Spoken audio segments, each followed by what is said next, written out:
கடவுள் இல்லை, கடவுள் இல்லை, கடவுள் இல்லவே இல்லை. கடவுளை கற்பித்தவன் முட்டாள், கடவுளை பாட சொன்னவன் அயோக்கியன், கடவுளை கும்பிடுறவன் காட்டுகிறான் பேர். ஆத்மா, மோட்சம், நரகம், மறுபிறப்பு, பிதிர்லோகம் ஆகியவர்களை கற்பித்தவன் அயோக்கியன், நம்புகிறவன் மடையன், இவற்றால் பலன் அனுபவிக்கிறவன் மகா மகா அயோக்கியன். There is no God, there is no God, there is no God at all. He who invented God is a fool. He who propagates God is a scoundrel.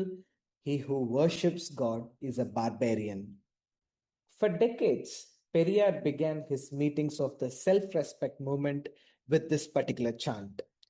In 2018, statues of Periyar were vandalized across Tamil Nadu by Hindu right-wing activists because his statues just outside temples bear this particular chant.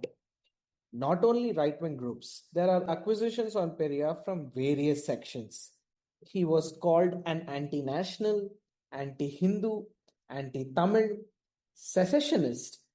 He is seen as someone who cared about dominant non-Brahmin castes and neglected Dalit interests, and supporter of promiscuity.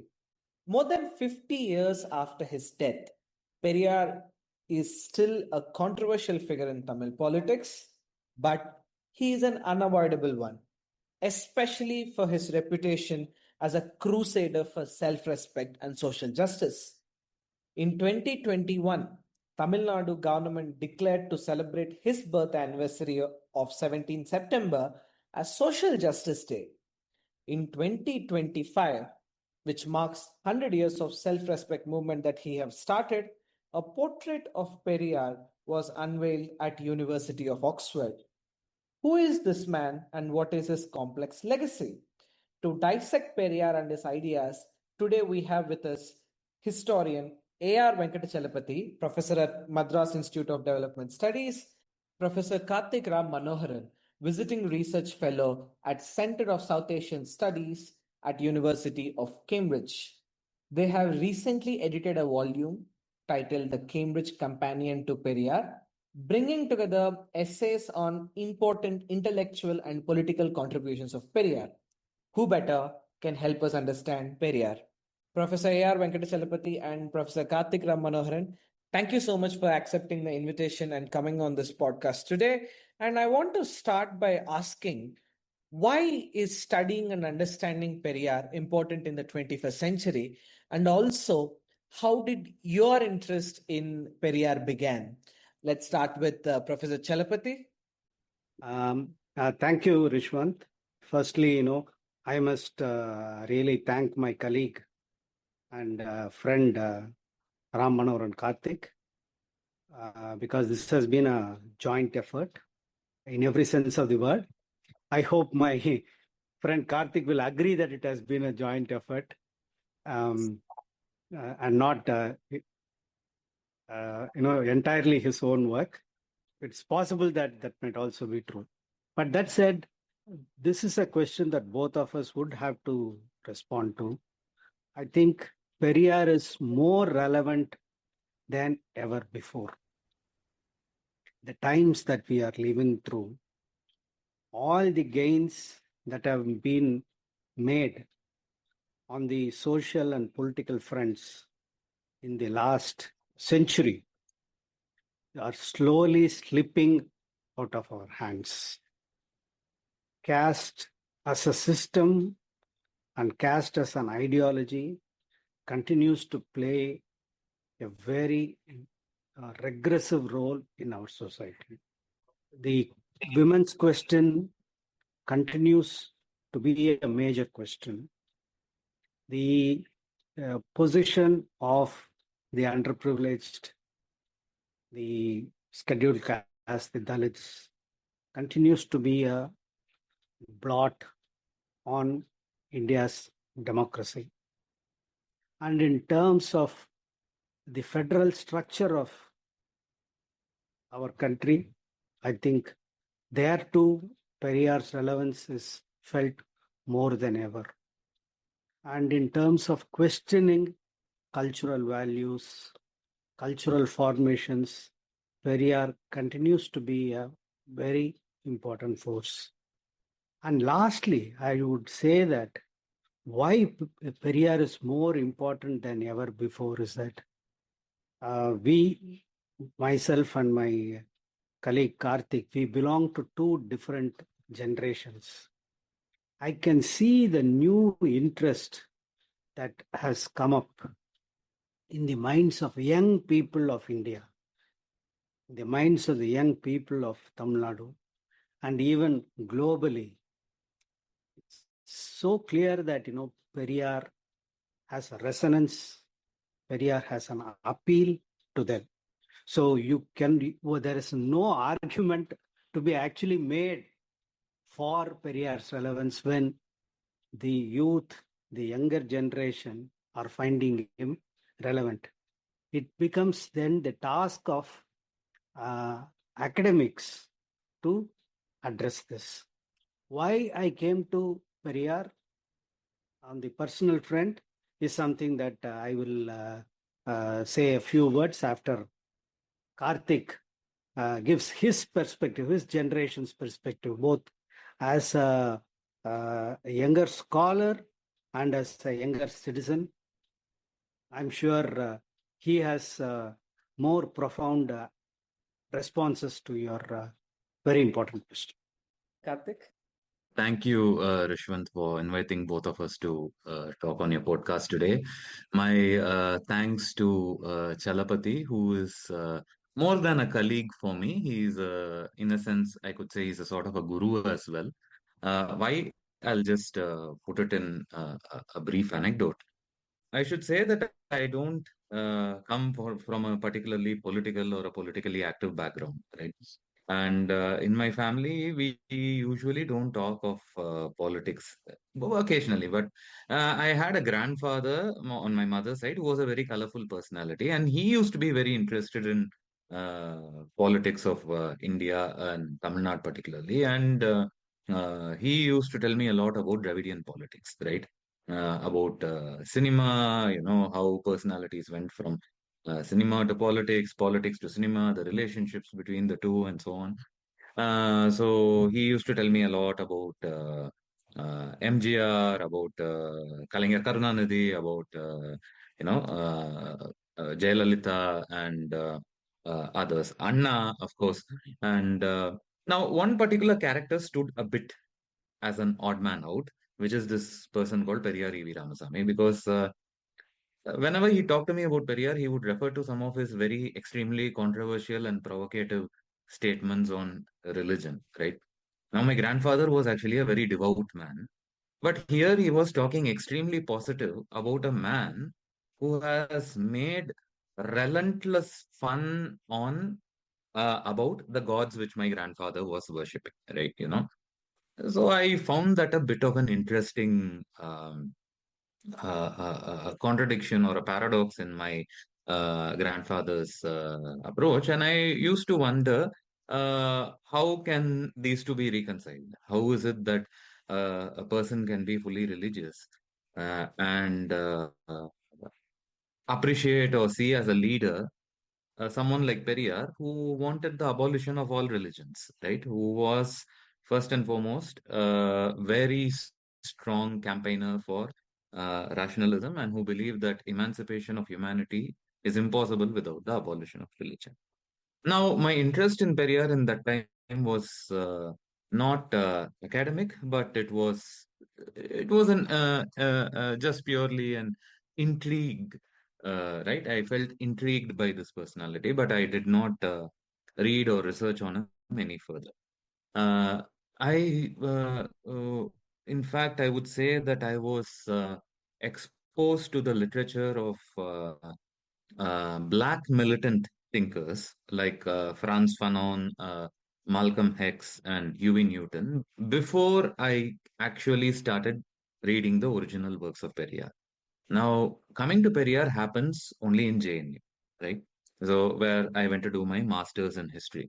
Now, when I was a master's student over there, I had two professors who were widely celebrated by the students. One was Neeladri Bhattacharya, and other was the late MSS Pandian. They Now, in a sense, um, Pandian used to take classes on Dravidian movement, Periyar, anti-caste thinkers, and so on, right? And that was quite revelatory for me. And incidentally, once I had given an assignment to Niladri Bhattacharya, writing a paper on Franz Fanon and the post-colonial thinker Homi Bhabha. Now, in his feedback for my paper, he told that you are addressing some interesting points. I think it would be great if you did a comparison of Fanon and Periyar, right? And that's where the idea for my PhD thesis came from this feedback remark of Niladri Bhattacharya. And I started working on my PhD proposal and so on and so forth. But one of the things which struck me the most at that time was the lack of abundance of scholarship on a personality who has had such a great social and political impact in Tamil Nadu. Right? Now, few of the names which I encountered at that time were, of course, Pandian, Anandi, Geeta, Rajadurai, and definitely not least A.R. Venkatachalapathy, right? Now, these were not only the foremost scholars of the Dravidian movement and Dravidian history, they were also the only scholars taking a position defending the achievements of the Dravidian movement, the Dravidian intellectual legacy, at a point of time when it was considered to be completely, what shall I say, unclean or distasteful in the Indian academia, right? Now, this was not the Hindu right that these scholars were confronting. This was actually the Indian liberals and the Indian left who are actually a lot more intelligent than the Hindu right in taking down or scuttling someone else's scholarship, or reducing people like Periyar or Phule or Ambedkar to the margins, right? So this was an extremely powerful, extremely well-versed, extremely eloquent circle that the scholars I mentioned were combating and trying to make a case for Periyar and the Dravidian movement. So whatever scholarship exists today, right, about the Dravidian movement, whatever scholarship which is blossoming today, I would say that it really owes a lot to the scholars who I mentioned. So when in 2020, I got an communication from A.R. Venkatachalapathy asking me if I would be willing to co-edit the Cambridge Companion to Periyar with him, it would be an understatement to say that my happiness and excitement knew no bounds, because now I could actually collaborate with a person that I have always looked up to. So thank you, Chalapathy, for giving me this opportunity. I think that we have pulled off a very good job together. I think we have brought together a wide range of scholars with extremely diverse disciplinary backgrounds. But each of the chapter, which is there in our volume, not only captures a certain very important moment in history, it also speaks to the present, right? It speaks to the question of women's oppression and liberation. It speaks to the question of caste. It speaks to the question of politics and regionalism, to political economy, to cinema, to psychology, dignity, decolonization, you name it. Big things which the academia is abuzz with, we have dealt it in our volume, and in a very good way, I should say, with some pride. That's indeed a very wholesome story, Karthik. I think this volume actually stands true to your commitment in broadening the scholarship on Periyar. Before we discuss more of its contents, I think Professor Chalapathy, could you please reflect on how did you arrive at Periyar? So my discovery of Periyar was through an entirely different route. So I come from a community which doesn't have much intellectual pedigree. But I grew up in Chennai, And when I was 14, not yet 14, I came under the influence of a man, a 50-year-old man called Mani, Bugam Mamuni. So he took me under his wings, and he introduced me to the most, all the resources of Tamil intellectual, cultural, and political life. He had begun life as as the only son of a poor mother with no education. Through sheer dint of hard work, he rose up in life to become a cultural figure. And the turning point in his life was a speech that he listened to. When Periyar gave a speech in 1947, he heard him speak, and that turned to be a game changer. So Mahamani went to night school, even while he was working as in the BD industry. He was working in a blacksmith, in a smithy. When he was doing all this hard labor, he also got himself educated, and Periyar was the guiding light for him. This man was 50 years old when I met him in 1981, and I was not yet 14. He introduced me to all the aspects of Tamil life, but he also introduced me to Periyar. So that is how I first got to know about Periyar and his radical ideas. Until then, he was only a name. But at this time, around the same time, I got very, very interested in the life of V.O. Chidambaram Pillai, an early Indian nationalist who is known in Tamil Nadu as a selfless patriot who launched a Swadeshi shipping company. So I was very fascinated by this man, and I wanted to write a book on him. So I went to one of the many libraries that I visited was the Periyar Tidal Library. So when at this moment, this was also a very important moment in India's history, but which I didn't realize at that time. So, emergency was barely, 4 or 5 years old at that time. Okay. I didn't know that, but that was the times. So there were a lot of debates were happening. So even as Mamani was introducing me to Periyar, I was also introduced to the critical debates about Periyar. So I want to mention two important tracks or interviews that happened at that time. One was the interview, long conversation that K. Veeramani, the follower of Periyar, student of Periyar, and the president of the Dravidar Kazhagam, he and Cho Ramasamy, who, as you know, was a completely right-wing intellectual who was editing the journal Tuklak. So in 1981-82, they had a conversation, long conversation, and it appeared in the Tuklak magazine.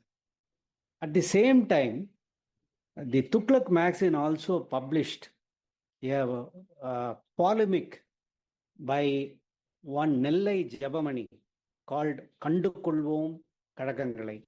Let us get to know the real Kadagams, that is DMK, DK, and Anna DMK, which was a polemic against the Dravidian movement.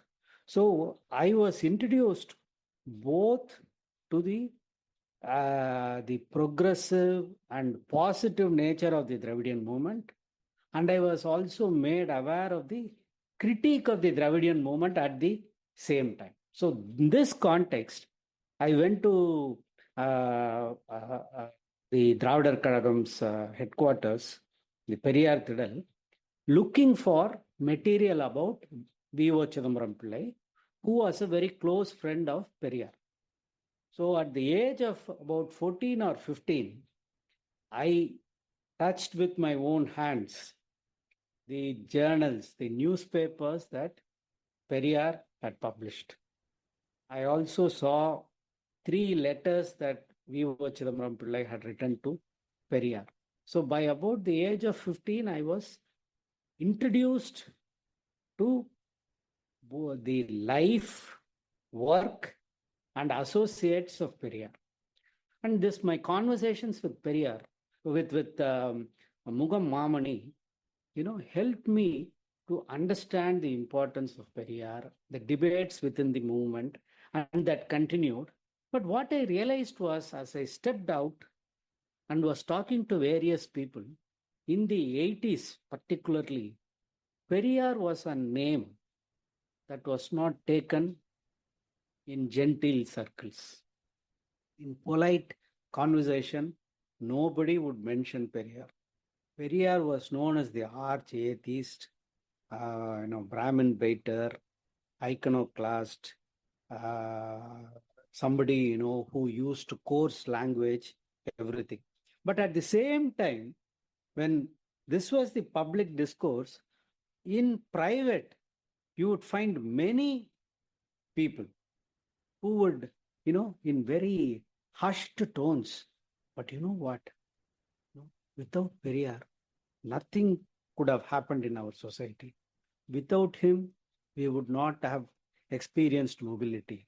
Without this man's strong, harsh criticism, the caste system would never have been shaken. Brahmin supremacy would not have been challenged. So this was the situation. And it was in this context, in 1987-88, I was about 20-21 at that time, I had the opportunity of editing the diaries of Maraimalai Adigal, who is a very, very great scholar of Saivism, Saiva Siddhanta and Tamil. So he lived between 1876 and 1950. So his diaries, I was given the opportunity to edit these diaries when I was about 20 years old. And when I was reading the diaries, he wrote about his interactions with Periyar, some of the crucial ideological differences between the world of the non-Brahmin elite and Periyar. Things fell into place. I remember the excitement of reading those diaries. And then I set out to write a long essay on the relationship between Periyar and the Saivites and the Saiva Vellalars, the very important upper caste community of Tamil Nadu. Actually, in a sense, I would say that this actually marks the beginning of the writing of a new social history of the Dravidian movement. All the other works that that Karthick mentioned, they were all published after I wrote this particular piece. So from that time, continued to maintain an interest in Periyar and the Dravidian movement. But around the turn of the century, it became very clear that instead of addressing the cultural questions and political questions of Tamil Nadu from a very cultural history perspective, I realized that more work needed to be done on the history of the Dravidian movement. During the 90s, I was closely associated with Pandian and Anandi, and we were all very interested in the history of the Dravidian movement. Each of us were working on our own, but were also collaborating. So that was the journey. So from a personal interest in Periyar through my mentor to an interest in Periyar as an associate of my boyhood hero V.O. Chidambaram Pillai to an academic interest in Periyar. You also, the background, if the post-emergency period was the context in which I grew up, 1990, the Mandal Commission, anti-Mandal Commission movement was a turning point which brought caste to the forefront of Indian public discourse. So until then, caste which was not discussed openly came out in the open, and we had Indian intellectuals across the board talking about caste, and inevitably they had to talk about Periyar, Ambedkar, and Phule. So this, I would say, is the larger context. That's again a very wholesome story, Professor Chalapathy. I want to explore on some of the things that you have said. But before that, Karthik, when you are responding before, you said when writing about Periyar has started in Tamil Nadu, it not only had to face opposition from the right wing, but also from the liberals and the left wing. And you said that they have marginalized Periyar for a very long time. Can you elaborate on that specific point? So let me just refer to you some of the major historiographical works on India at that point of time, right? So one is the nationalist historiography, right? Where you can take someone like legendary names like Bipin Chandra, Satish Chandra, Aditya Mukherjee, and the group. Then you had the subaltern studies historiography, where a remarkable work was produced by Ranajit Guha, Partha Chatterjee, and this emerging group of new largely Bengal based intellectuals who were challenging conventional nationalist historiography and were wanting to foreground subaltern politics, perspectives, and intellectual voices. And then you had Marxist historiography, right? Marxist writing. And when you take all of these, you find that Periyar's presence is negligible in the footnotes or just non-existent, right? And in the nationalist historiography particularly, right, if you look at works on the Indian freedom struggle, Periyar is just mentioned in passing as this erratic person from Tamil Nadu who was demanding for separation at a time when everyone is fighting for Indian freedom, right? So he was seen as a sort of a British agent or person who was willing to collaborate with colonialism and so on and so forth, right? Now, these scholars produced a voluminous amount of work, highly impactful, uh, path-breaking in scholarship. And why was such an important person like Periyar not discussed with any seriousness over here? Why? I don't want to say, I don't want this to sound as some sort of a whataboutery, right? Because whether it is nationalist historiography or subalternist or the Marxists, they had a lot of engagement, and may I say, even a respectful engagement with Mahatma Gandhi for all the right reasons, right? I mean, he was the big figure of the Indian freedom struggle and so on and so forth. But you know that in the past 15 years or so, a lot of critical, let's say, contrarian views on Gandhi have been emerging, which have challenged the earlier reading of Mahatma Gandhi, right? Now, Periyar was one such person, right? I mean, there was Ambedkar, of course, but in South, you had Periyar, who was that sort of a very critical voice, who was challenging the elite leadership of the Congress party. In fact, Periyar's formation of the self-respect movement, along with S. Ramanathan, owes to his confrontation with the elite and elitist leadership of the Congress party, right? Now, I found it rather surprising that people who wanted to foreground non-elite voices did not adequately engage with someone like Periyar. Right? Reasons are, of course, there. Reasons can be given, which is that overwhelming majority of Periyar's works were in Tamil, and that they were not translated, this, that, and so on. But you also had good Tamil scholars from that time who were writing in English. And again, as Chalapathy rightly noted, apart from this extremely important intervention which Chalapathy makes, of social and intellectual history, talking about this complex relationship between Periyar and the Saivites, right? And later by other scholars, the scholarship produced on Periyar was extremely minimal, and I would say uh, uh, generally it was viewed as not that important to conversations on issues of what we say are of national importance and so on. And I feel that this wasn't an injustice to Periyar, right? Uh, it was an injustice to the disciplines as such, right?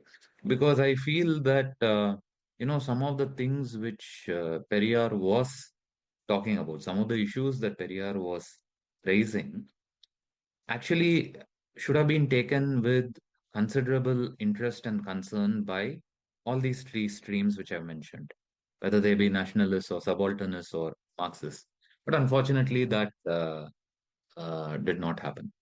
And likewise, you could see certain uh, extremely dismissive remarks being made on Periyar by some of the scholars earlier, as though he's, persona non grata and so on and so forth.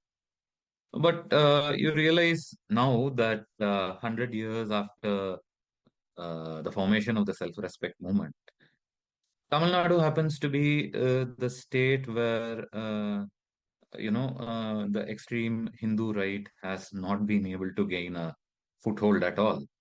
Now, what could be the reason for that? We need to have very serious and a very honest and critical engagement with this person called Periyar. Professor Chalapathy, despite Periyar being such a tall leader and left behind such an amount of large corpus literature, why was there were no comprehensive collection of his writing or a critical biography till now, despite the Dravidian parties been ruling the state for a very long time? What explains this sudden interest and what explains the previous negligence within the state Tamil Nadu? No, we have to unpack this neglect. On the one hand, his movement continued to be active. Okay. When he passed away in 1973. So he was 94 years old when he passed away, more than 94. So that adds to the complexity. Okay. A man who lives for 94 years and is active for about 50, 55 years. Active means, unbelievably active. He's actually, he addressed one meeting a day. That is on days when he did not address two meetings. So he was active all his life, making interventions in all the major movements. So that complicated the picture. So that is one aspect of it. The second is that his movement continued to be active.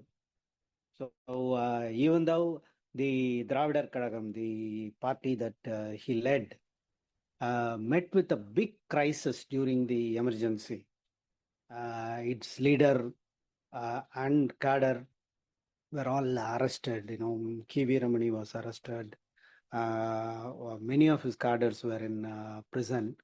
Despite all these obstacles, the organization continued, and in fact, I would say that it had even grown as a organization. So they were publishing books. But at that time, the academic interest in Periyar came only from the West, especially the American universities, scholars from the area studies programs, Eugene Hirschek, Charles Ryerson, Margaret Ross Barnett, Robert Hartgrave, who actually was the first scholar to study the movement. They were doing this studies. Even Selig Harrison, as early as in the late 1950s, in his India, the Most Dangerous Decades, he talks about the Dravidian movement. The Rudolphs, Lloyd and Susan Rudolph, wrote about the DK and DMK in the late 50s. All this happened. But in the academia itself in India, firstly, most of the Indian academics were upper caste.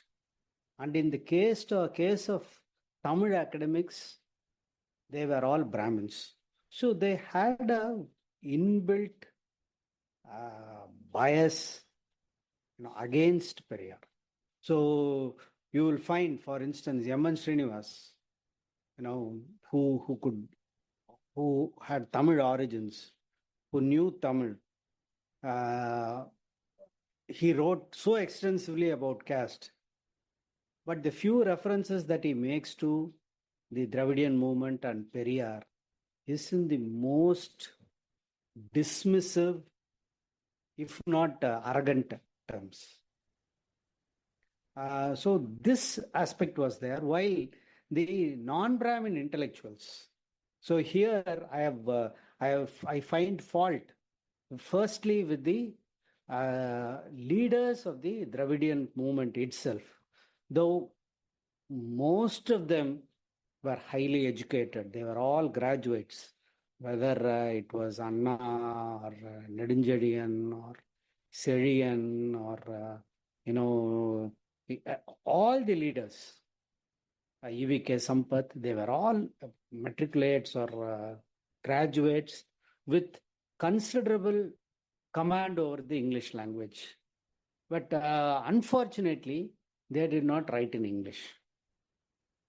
So next step, the academic world, in the universities and the colleges in Tamil Nadu, once again, the new non-Brahmin elite who had access to education, they preferred to focus on science and technology. STEM became because that was the path to mobility. So you did not have a generation of social scientists. Already, barely any sociologist or anthropologist of Tamil origin practiced in Tamil Nadu.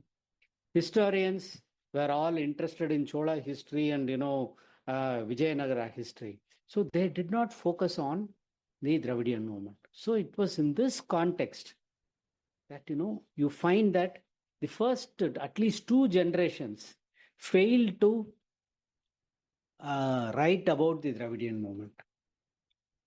So only with our generation, my generation, I would say that, people began to write. One of the earliest was Nambiaruran, and then there was a scholar called Mangala Murugesan. They were all, they began, and with my generation, myself, Pandian and Anandi, it was in our generation we had exposure to the trends in history writing globally. So that was another important factor in the writing of the Dravidian movement history. Earlier, even though, we had, some giants like Nilakanta Shastri, they were actually not keeping abreast of trends in history writing outside their area.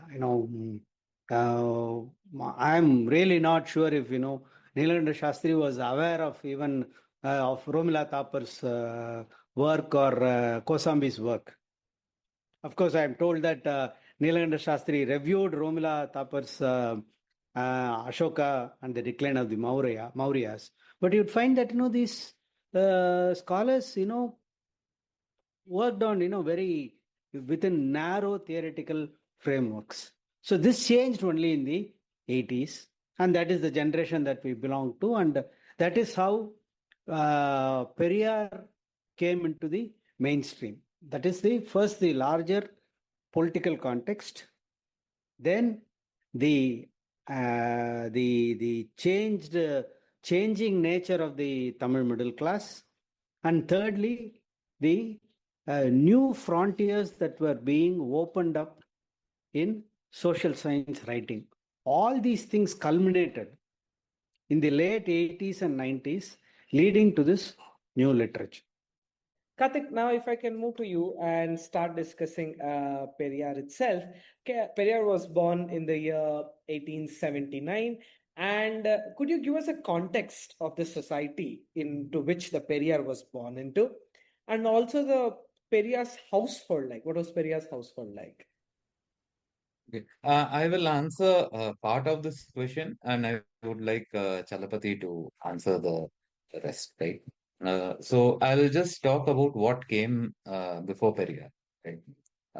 Now, it is my informed opinion that the major figure in modern Tamil Nadu with respect to radical social reform was Swami Ramalinga Vallala. Okay? So he was remarkable religious thinker. He is seen as a Saivite reformer, but there are other scholars who say that he went beyond Saivism also to develop a sort of a humanitarian religion that stood above any form of caste, creed, or any birth-based identity, right? So he advocated the philosophy of Jiva Karunyam, right? Which is not only compassion for every human being, but compassion for all lives, right? And within this philosophy of Jiva Karunyam came a sort of a sense of social camaraderie and belonging, which caste prevented you from having. Okay? Now, Vallalar was a pioneer of modern social reform movements in Tamil. Okay? Uh, soon afterwards, there is another very important figure called Attipakam Venkatachala Naicker. Okay? Now, these are figures I believe that we need to retrieve and read in a completely new light because, again, like several such thinkers, they have been confined to the margins of history, but they played a very important role. Now, Atipakam Venkatachala Naicker was a remarkable and a provocative thinker who advocated rationalism and who launched a no holds bar attack on what we understand as Hindu religion and the Varnashrama Dharma and the caste system, which is based on the Hindu religion, right? So he wrote this book called Hindu Mada Achara Abhasa Darshan, right? And this was in, okay, I'm very bad with dates, 1880s or 1870s, right? It's there in our book, okay? So this is actually, he wrote this book before Periyar was born, right?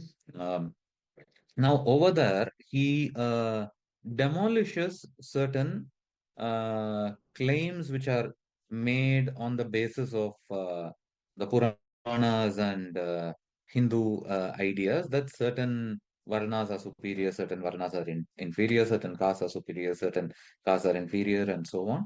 And Atipakam Nayakar spoke strongly in favor of the working, laboring, and the agrarian communities, the toiling communities.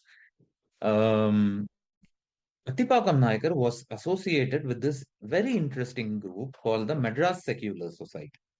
Right?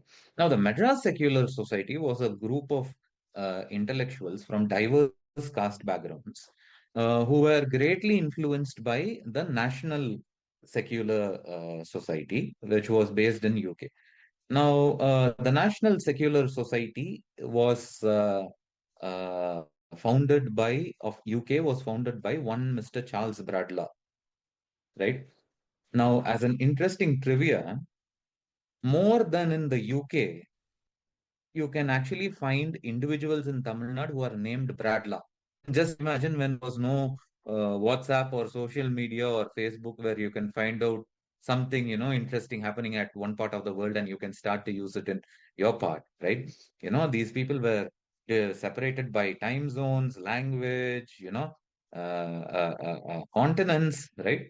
But still, the ideas of national secular society were taken, adapted, and Madras secular society wanted to use secularism not merely as a way of telling that, we will keep a safe distance from religion, or that, different religions should be live together in harmony, but as a way of critiquing, criticizing, and challenging the claims made by religion and religious authorities.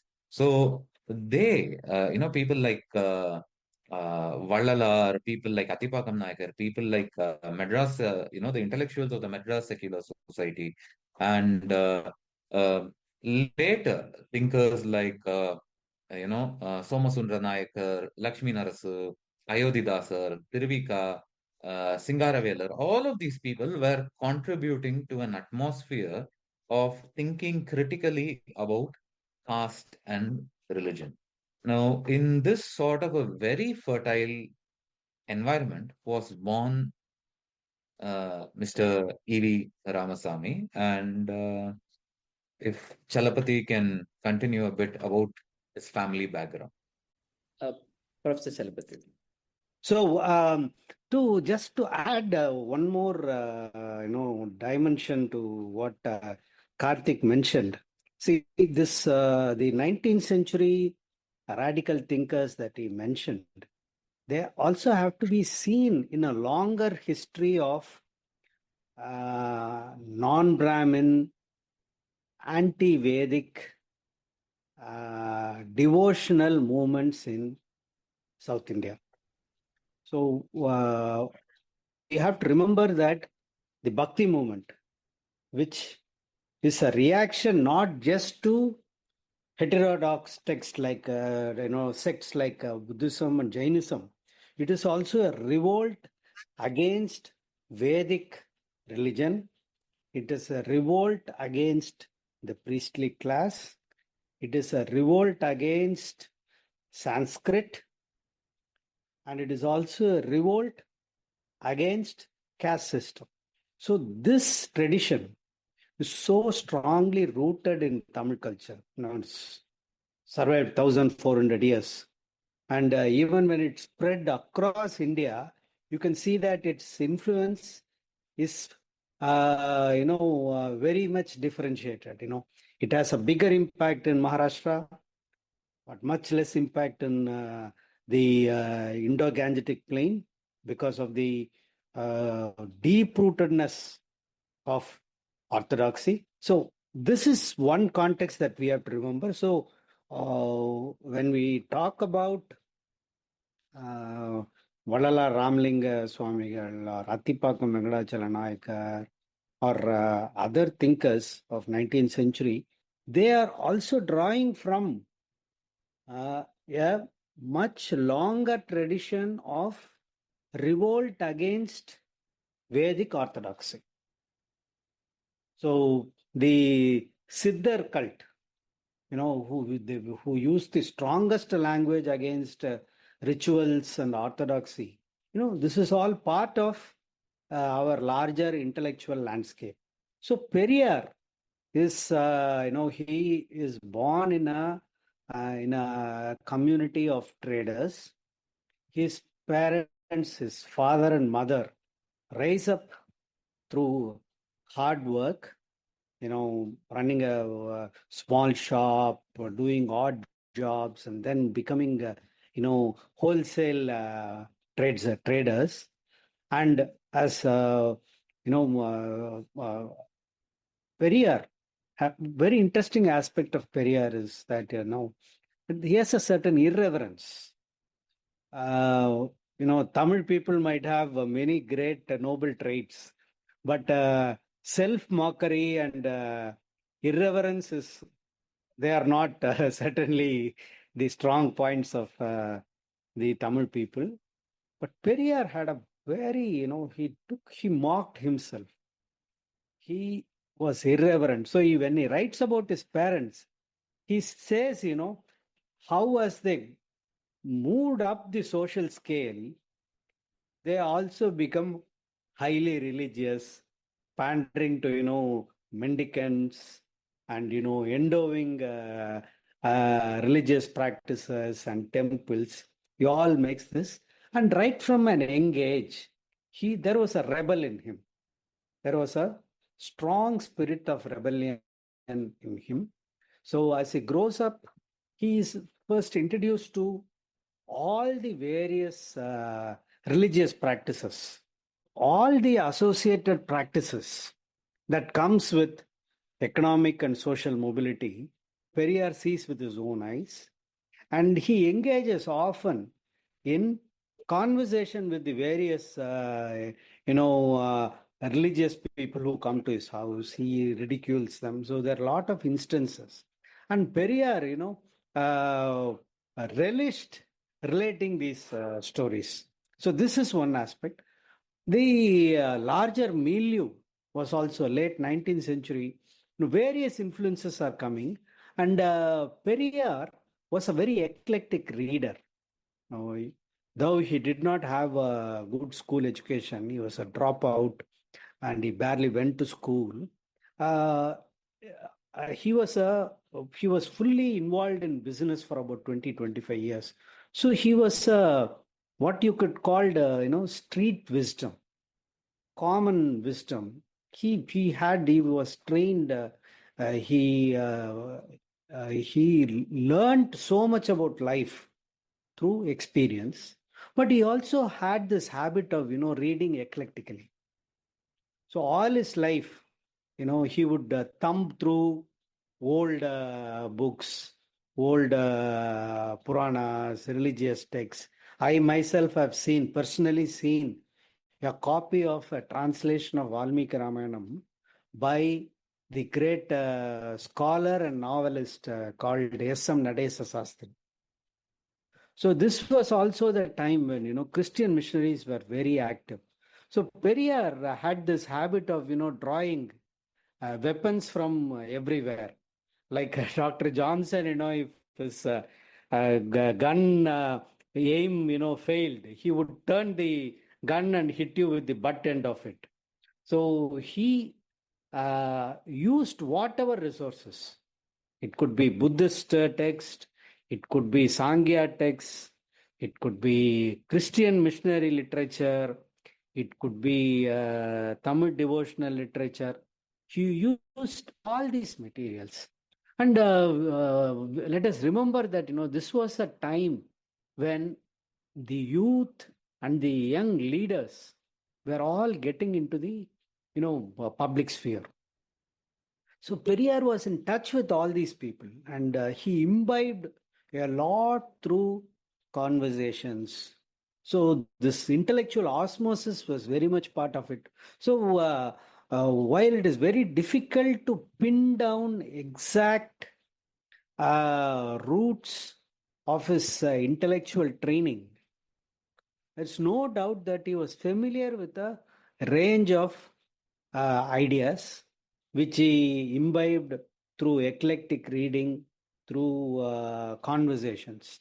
But ultimately, what prevailed was his own intellect, his questioning attitude, his approach to knowledge was through constant questioning. Everything had to be questioned. Nothing was sacred. For him, nothing was sacred. So that is what distinguished him from others. And, other radical thinkers of his time and later generations, they drew their ideas from liberal frameworks. And as we know, though the liberal framework is a very important source for all of us, it also is often can be a trap. So Periyar avoided the traps of liberalism while actually gaining from the strengths of the Western Enlightenment movement. Yeah, Chalapathy, if you could talk about one more incident in Periyar life, which you also write in your essay, is about he running away from home to Varanasi, and that has impacted him a lot. Can you elaborate on that specific experience? Okay. So actually, I would say that, this is a pattern among many of the colonial intellectuals, except the armchair intellectuals, almost all of them, whether it is Dayanand Saraswati or it is Damodar Kosambi, or Periyar, apart from bookish knowledge, their outlook is shaped by actual experience, the experience of confronting or being exposed to ritual practices, of the rapacious nature and exploitative nature of the priestly class, of the fibs that the Puranic speakers indulged in. So all this, played a very important part. We know even for somebody like, Dayananda, Swami Dayananda. So we know from his life that, he once saw a corpse in Varanasi. He took up that corpse and cut it up to see whether it matched with the text that he had read. When he found that the text and the reality didn't match, he threw away the text. So similarly, you find in Damodar Kosambi's life, his discovery of Buddhism actually happens through lived experience. He goes to Bodh Gaya, he goes to Kathmandu, he travels to Sri Lanka. Similarly, Periyar, apart from his travels as a merchant, once, because of the differences with his father, this is once again a recurring trope in many of our intellectuals' lives. There are rebellion in the family against their parents, against their father. You find that in his life also. Once he has a really bad fight with his father and he runs away to Kasi, Banaras. There he spends a lot of time as a indigent person with no money in his hand. So he sees the the ugly face of ritualistic Hindu religion. He sees the ugly face of the priestly class. He sees the ugly face of Brahminism. So this has a very profound impact on him that continues throughout his life. He recalls these experiences. So subsequently, also, one of the, I would say, one of the major contributions of this book is the fact that two outstanding Tamil intellectuals who actually write only in Tamil. They have contributed 2 chapters to this volume. I want to underline this because our scholarship is dominated by the English-speaking elite. So these two Tamil scholars, Tamil intellectuals who have contributed, one of these chapters is by Pada Adiman, which is a chapter on the Vaikam Satyagraha. So the Vaikam Satyagraha is the first time Satyagraha is as a weapon, as a moral weapon, is used in relation to a social evil. So Periyar is the leader of that movement. Periyar, except for the first couple of weeks, during the entire course of the Vaikam Satyagraha, Periyar is the leader of that Satyagraha. And there too, you find that at this very early stage of his political career, the ideas that he articulates, the anger that wells up from within, is actually shaped by his experiences in the North Indian temples, especially in Banaras. So I would say that experience So very, very formative influence, which has been underlined by everybody, including himself. I think that is a very holistic contextualization of early years of Periyar. Chalapathy, if I can probe you further on this, after Periyar came back from Varanasi, he started taking part slowly in active politics, firstly in the local municipal politics in the Erode. Later, he became part of Congress party and was also the president of the Tamil Nadu Congress committee in the year 1922. But here, two events marked his departure from the Congress party. The first one is the issue of Cheranmadevi Gurukulam, and second one, the issue of Vaikom Satyagraha. Could you throw some light on these two important issues? Okay, so I think basically let me continue what I had said earlier. So, because even though Vaikam and Vaikam Satyagraha and the Cheranmadevi Gurukulam controversy, they are more or less coeval. They are happening more or less at the same time. So, the Vaikam Satyagraha, as we know, it is a landmark in the history of the temple entry movement, even though Vaikam Satyagraha was actually not about temple entry. It was about entry into the streets around the temple. So that was how obnoxious the caste system was. So, so that is one event, and in that experience of the way in which the Savarnas, the upper caste, ensured that the Eedavas and other Avarnas could not even walk on the streets. He saw it firsthand. That is one. So let me draw a parallel with what happened in Cheranmadevi Gurukulam and what was the lesson that Periyar learned from this. So this is one aspect, that the lower castes are not permitted entry into the streets around the temple.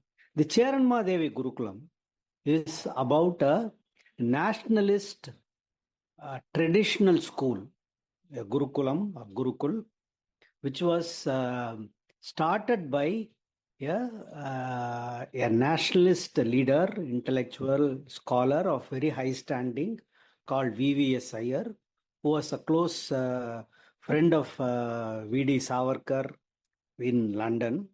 So after his early life as a revolutionary, later he takes a different path. So he starts a nationalist school, and the school is funded from many donors, many of them non-Brahmin donors, and also from the Congress. So, but the school, what happens is at a certain point, students are discriminated on the basis of caste, and Brahmins and non-Brahmins were fed separately. They had different dining arrangements. So many people mistakenly think that, Periyar's anger was against the discrimination that was practiced. Now, my argument is that yes, he was very, very angry about the discrimination practiced. But what upset him even more was that of the double-faced nature of the Indian nationalists. He found that many of his own Congress colleagues, many of them who were Brahmins, who did not take a clear stance. For him, this was an open and shut case. All he expected was for his colleagues to say in simple terms that this is unacceptable. But when this didn't happen, the kind of sophistry that was used to explain away the discrimination, that is what shaped Periyar's attitude, and that is what led to the break. Similarly, in the Vaikam Satyagraha also, while he, he confronted the discrimination that the Nambudri and the Ambalavasi castes practiced, he was deeply, he was resentful of Gandhi's, what would we say, a kind of Fabian approach.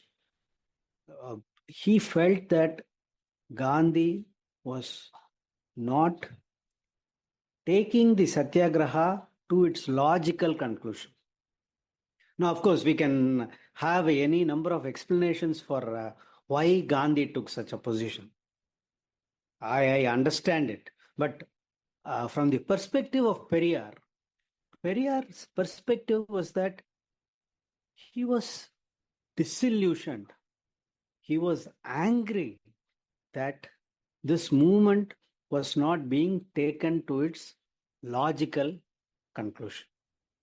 So these two events shaped his views, and so within a matter of a year or so, he breaks from the party, even though, the immediate cause was, the Congress's refusal to formally endorse representation or special seats for non-Brahmins was the cause. This was the underlying root. And the other aspect he found was that this has implications for the research that, not only myself and Karthik are doing, but also for all Dravidian movement scholars.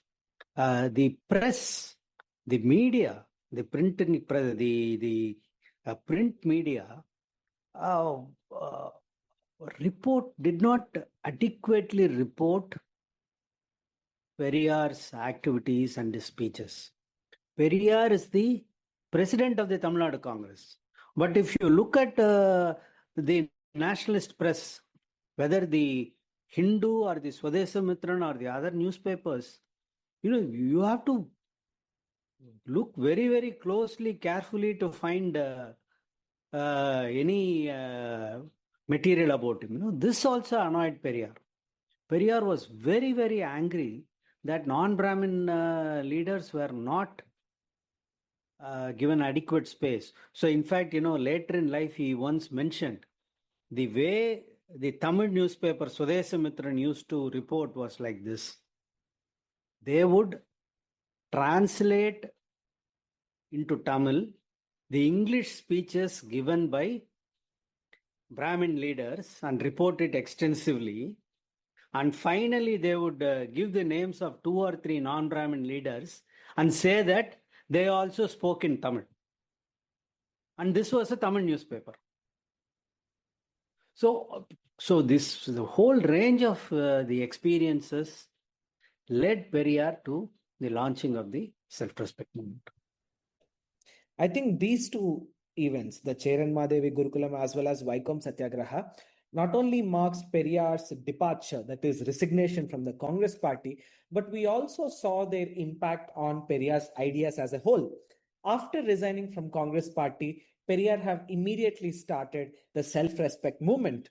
This year, 2025 marks 100 years of self-respect movement. Karthik, if I can bring you in here, could you throw some light on the key aims and objectives of the self-respect movement? Okay, so the key ideas of the self-respect movement, these are vocabularies that Tamils are quite familiar with, right? Samattuvam, Jadi Olippu, and Pen Vidudalai, right? These were the 3 major goals of the self-respect movement. Samattuvam means equality. Now, what do you mean by equality? See, one thing is we can just have a formal equality. What do we mean by formal equality? Which is, you have something like a constitution, right? You have something like a constitution which tells that all Indians are equal, uh, or, all men are born equal, as it is in the American Constitution, or, several other places which says that in theory, citizens of this country are equal. Now, this is what you call formal equality. Now, that's very, very important, right? But there is also the social reality, which is that people are not actually equal, right? That you have different levels of gradations, or whether it can be on the basis of race in United States, it can be on the basis of ethnicity in China, it can be on the basis of caste in India, right? Or on the basis of national belonging in a country like Sri Lanka, right? Um, so, what do you do when formal equality, which a constitution or the law bestows upon you, is not sufficient, right? You try to address things which are preventing the achievement of this equality. And what are the two major things which were preventing the achievement of this equality in India, according to Periyar, was caste and the oppression of women, right? So now we talk of Periyar as a great anti-caste thinker, but it is important that we read him very much in in the light of feminist debates as well, because to him, the women's question and the oppression of women and the liberation of women were fundamental questions for him throughout his political career. At no point of time does he compromise on it. I mean, there are places where he says that, even at some point of time, lower caste can get liberation, but even well-to-do women are often treated like slaves, right? So this question of how intertwined caste oppression and oppression of women are is something which Periyar is addressing throughout his life, and he believes that if you want to have equality, right? If formal equality has to become actual equality in society, uh, you need to advocate, you need to aim for annihilation of caste and the liberation of women. Now, how to do this? So, to do this, Periyar on the self-respect movement posit three main ideas, right? Which is Suyamariyadai, Samadharmam, and Pagutarivu. Now, all three are key ideas, right?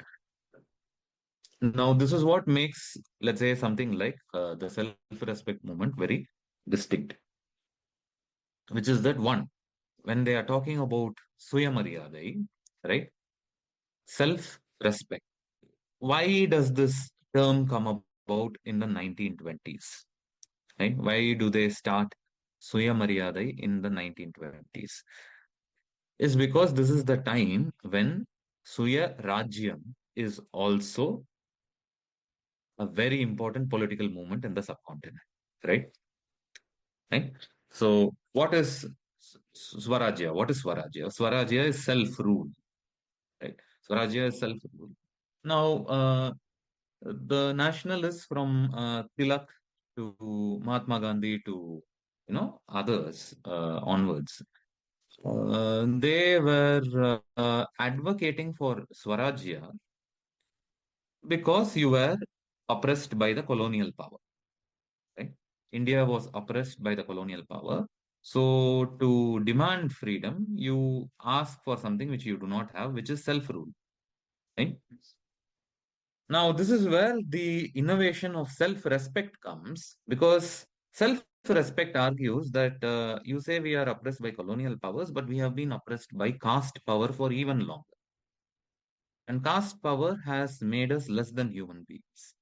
And therefore, even before we get Swarajya, we need to get Suyamariyadai, which is even before we get self-rule, we need to have self-respect.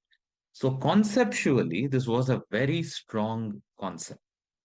And this was a very strong idea. I mean, it wasn't just some loose formulation which the thinkers put up, but it was rooted in an understanding that we are lacking, freedom from colonial power. But more than that, we are lacking freedom from caste power. And therefore, to achieve freedom from caste power, what you need is suyamaryada, okay, self-respect. Now, what does a self-respecting individual do? Hmm? A self-respecting individual has to be a rationalist, which explains the idea of Pagutarivu. So, Pagutarivu, according to Periyar and the self-respecters, was to be a rationalistic person. Now, again, let us remember that when we are talking about a reason over here, it is not in the sense that Socrates talked about it, which is why I have in other places criticized the comparison of Periyar with Socrates, right? It is not a reason in the sense that, let's say, Immanuel Kant is talking about it, right? What Periyar is talking about, reason, is a sort of an uh, experiential wisdom, right? You gain through experience that certain things are wrong and certain things are right. Certain things are irrational, certain things are rational, right? Because the Western philosophical idea of reason actually is very deeply intertwined with religion, right? It's only much later that the new philosophers of the Enlightenment start to make a distinction from reason or rationale from something like religion. When during the Enlightenment, the power of priests and the power of sacral authority is being challenged. Now, Periyar can be seen in the latter Enlightenment tradition because he's also doing the same thing, right? He says that you need to use your reason to ask why this stone is a god, why this book is a holy book, why this person is a bishop or a priest or a mullah or whatever, and in what way do they have special privileges or superiority over you, right? Now, only if you are able to exercise that sort of reason will you be able to exercise it in so many other parts of your life, right? Why do I need to feel proud about my caste? Whichever caste I may belong to, right? I needn't just be a Brahmin. I could be any of the hundreds of non-Brahmin castes. I could be any of the hundreds of scheduled castes, right? Whichever caste I may belong to. Is there any rationality in me taking pride in my caste identity, right? Is there any pride in me taking, is there any rationality in me taking pride in me being a man, right? So he says that, or is there any reason to the conventional system of marriage, right? So all of these Periyar believes and the self-respect movement believes can be addressed by asking rational questions, right? Now their methodology was that you push everything to reductio ad absurdum, right? You keep poking holes in these arguments, right? Whether it be belief in God, belief in chastity, belief in caste, and whatever, you keep poking holes in that argument. And their point was that this is how rationalism develops. In a sense, this is a sort of a deconstructive strategy, right? So there are certain constructions of religion, family, nation, nationalism, and so on. And these guys try to chip it off, keep chipping it off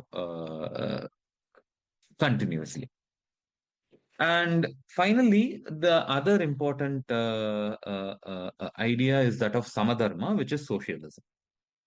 Now, Periyar was a co-traveler with, leading socialists of his time, like Singaravelar and Jivananda.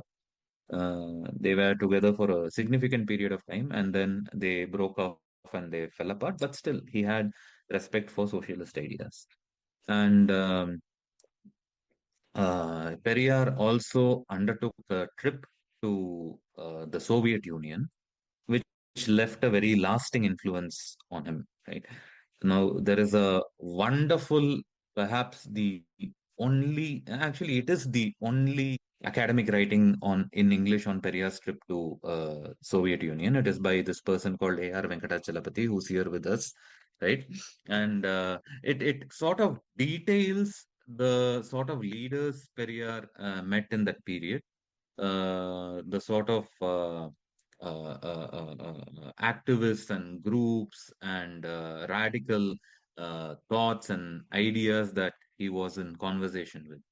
Now, when you look at that, you can get an idea of, why Periyar has this fascination for socialism, right?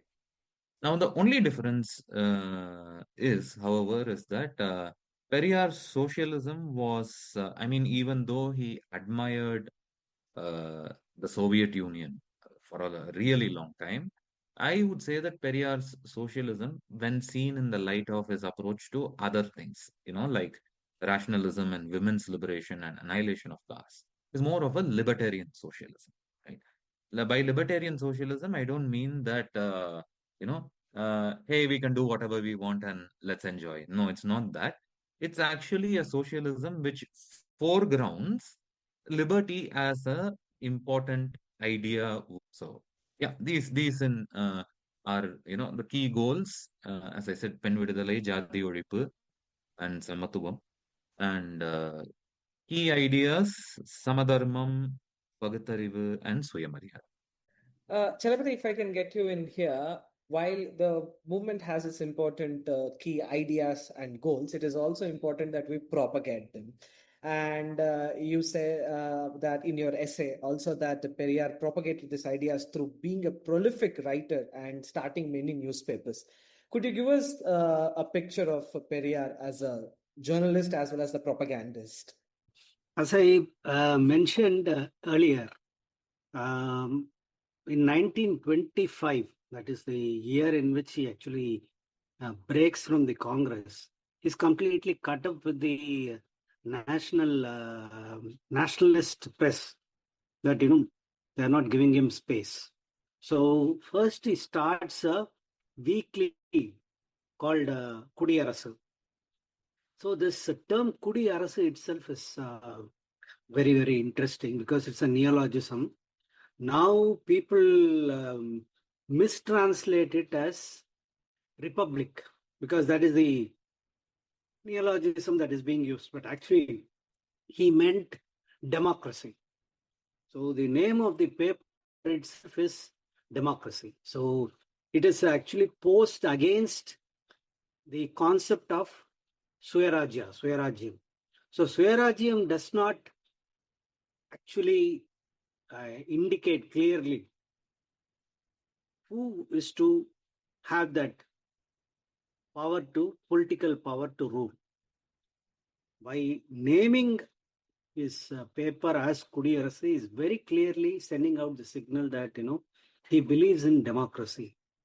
Okay, so that is the newspaper, and it becomes he develops it as a forum for the articulation of ideas by many, many people.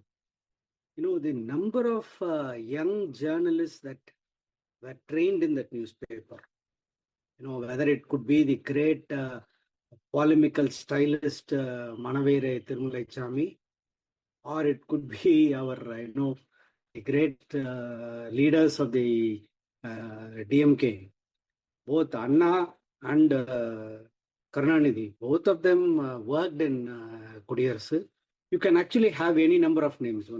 Give a long list of scholars and journalists who were trained in that newspaper, who wrote in this newspaper. And for the wide, spectrum of ideas that could be expressed in that paper without fear. Because Periyar always took responsibility for what was published in that paper. So apart from the Kudiyarasu is also very interesting. At one point, he cut down, he said, I will only publish so many advertisements. Beyond that, I will not publish because I don't want money. I want more space for ideas. So even though he didn't go as far as Gandhi to say that, I will not publish advertisements at all, Periyar actually restricted the number of pages for advertisements so that more views, ideas, opinions could be expressed. So that is it. He attacked all religions. He propagated the ideals of rationalism and Swayamaryade and Samatvam that Karthik just spoke about. So that is one. Then in between, he also published monthly journals like Pagattarivu. He briefly ran Puratchi. Then in 1937, he took over the newspaper of the Justice Party, Vidudalai. So which starts as a weekly, but very quickly it becomes a daily. So until 1949, Kudiyarasu is published. But after that, it is only Vidudalai as the newspaper that he publishes. Then in 1971, he starts a monthly called Unmai, which means truth. He also starts the Modern Rationalist. So a very wide number of journals that he publishes, where he writes and he also provides the platform for others to express their views. Then the second institutional arrangement that he makes is that, he establishes Suyamariyadai Prachara Niruvanam, self-respect propaganda institution. So the idea of this institution is to publish books at a very cheap price. All through his life, Periyar was very, very particular that all his books should be small, they should be printed as cheaply as possible and sold at more or less cost price. In fact, so committed was he to this task that, whenever he lectured, which was every day, during the lecture, he would say that, our organization has published all these books. You should buy them. They are all priced very cheaply. And his own wife, Maniammai, would actually sit on the floor, on the ground, spread out the books and sell the books. 3 paisa, 5 paisa, 10 paisa. The idea was to propagate ideas. And very interestingly, he did not publish just his own books. He published Singaravelar, the early communist. He published the translation of Ingersoll's talks. He published anti-religious literature attacking Hinduism, attacking Christianity. Nothing was left out. So he condemned all religions. So this was one institution. Then the other primary way of his propaganda was that, he realized that, even though the books were published cheaply at low price, so not everybody can read in this country. The country is largely illiterate. Reading habit has not taken. So he undertook ceaseless travels, especially after the split in the party. He moved his headquarters to Trichy, which is centrally located, rather than Chennai, which is in the north. So from Trichy, he would travel all over Tamil Nadu. He also traveled to Kerala, he traveled to Bombay, he traveled to Kanpur. But Tamil Nadu, every day, there was not a single day when he did not give a lecture. If he did not give one lecture, actually he would be giving 2 lectures. And how did he travel? He had a customized van. On that van, he would go to the remotest corners of Tamil Nadu. And we should remember that in the 1940s, 50s, 60s, the infrastructure all over India, but also in Tamil Nadu, was of a very rudimentary nature. His customized van would break down often. His tires would get worn out, but he wouldn't care. He would keep traveling. He would stay anywhere and everywhere, eat simple food. And this did not stop despite his ill health. He would never cancel a meeting. He had right from, from his 1930s, first was when he was put in prison by Rajaji, he had a very bad stomach ailment. He was suffered from hernia. And as you know, a hernia patient is not supposed to travel extensively, but he would travel. Then by about late 50s, early 60s, he developed a serious urinary problems. So he had a catheterized catheter was inserted into his urethra, and he would go around with a bucket in his hand. We don't have this now present day modern, sanitized sachets. So you have so many pictures of him with, he's carrying a bucket where the urine is being passed. And he would be in deep pain. So when he spoke in a very colloquial language, in a language that, was bristling with riddles, proverbs, stories. And he would always speak. In fact, he would give Fidel Castro a run for his money. He would speak for not less than 3 hours. He would go on speaking 3 hours, 4 hours. People would listen. When he abused the gods, also people would laugh. He would tease his audience. He would tease his audience, you're all fools. Good thing, our British government, actually painted the milestone and put a number on it. Otherwise, you people will worship even the milestone. So you tease them, but people would listen to him. So this was his way of speaking. And, when he spoke, sometimes, the pain would start, or, if he was passing urine, it would cause great pain. In those days, the catheters were not made of, this, now what we have, this super fine fiberglass things, rubber, very rudimentary ones. He would cry out in pain in the meeting. And then after the pain subsided, then he would say, ask the audience, what was I talking about? Where did I leave it off? And then they would say, Aya, you said this. Yes. And then once again he would start.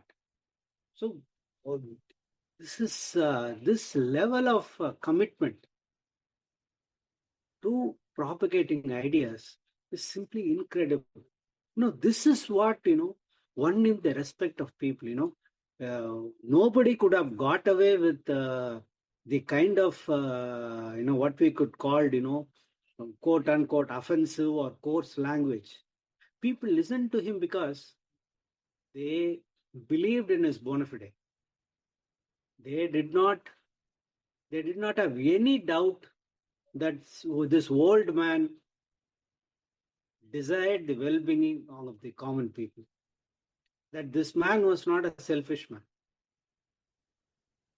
So I think this is a very, what draws people to Periyar. So even people who did not like him, people who, detested his language or, his ideas, the moment they, saw him or listened to him in person, they would completely change their attitude towards him. Many great personalities have said that, the moment they saw him, they felt the desire to, touch his feet. To give a concrete example, the great Tamil writer Jayagandhan, who publicly disagreed with Periyar and who said, I never touch the feet of other human beings. But he said, when I saw Periyar, this the desire to, touch his feet overtook me. So that was the kind of man he was. Wow, I think that's a wonderful story, Professor Chalapathy. Despite being a harsh critic, Periyar was able to garner respect from his detractors during his time. It is not an easy achievement. Karthik, if I can bring you in here, One of the figures Periyar admired a lot is Dr. B.R. Ambedkar. In fact, when Ambedkar was marginalized by all dominant political formations in India, Periyar was one of the earliest leaders to recognize him as the representative of Dalits, and he played a crucial role in popularizing Ambedkar in the state of Tamil Nadu. Could you reflect on their comradeship? Okay, so Periyar was in support of Ambedkar over several occasions in his political career, right? So now, in the wake of the separate electorates issue, right? Um, among all the major leaders in India, Periyar was the only person to take a strongly pro-Ambedkar position.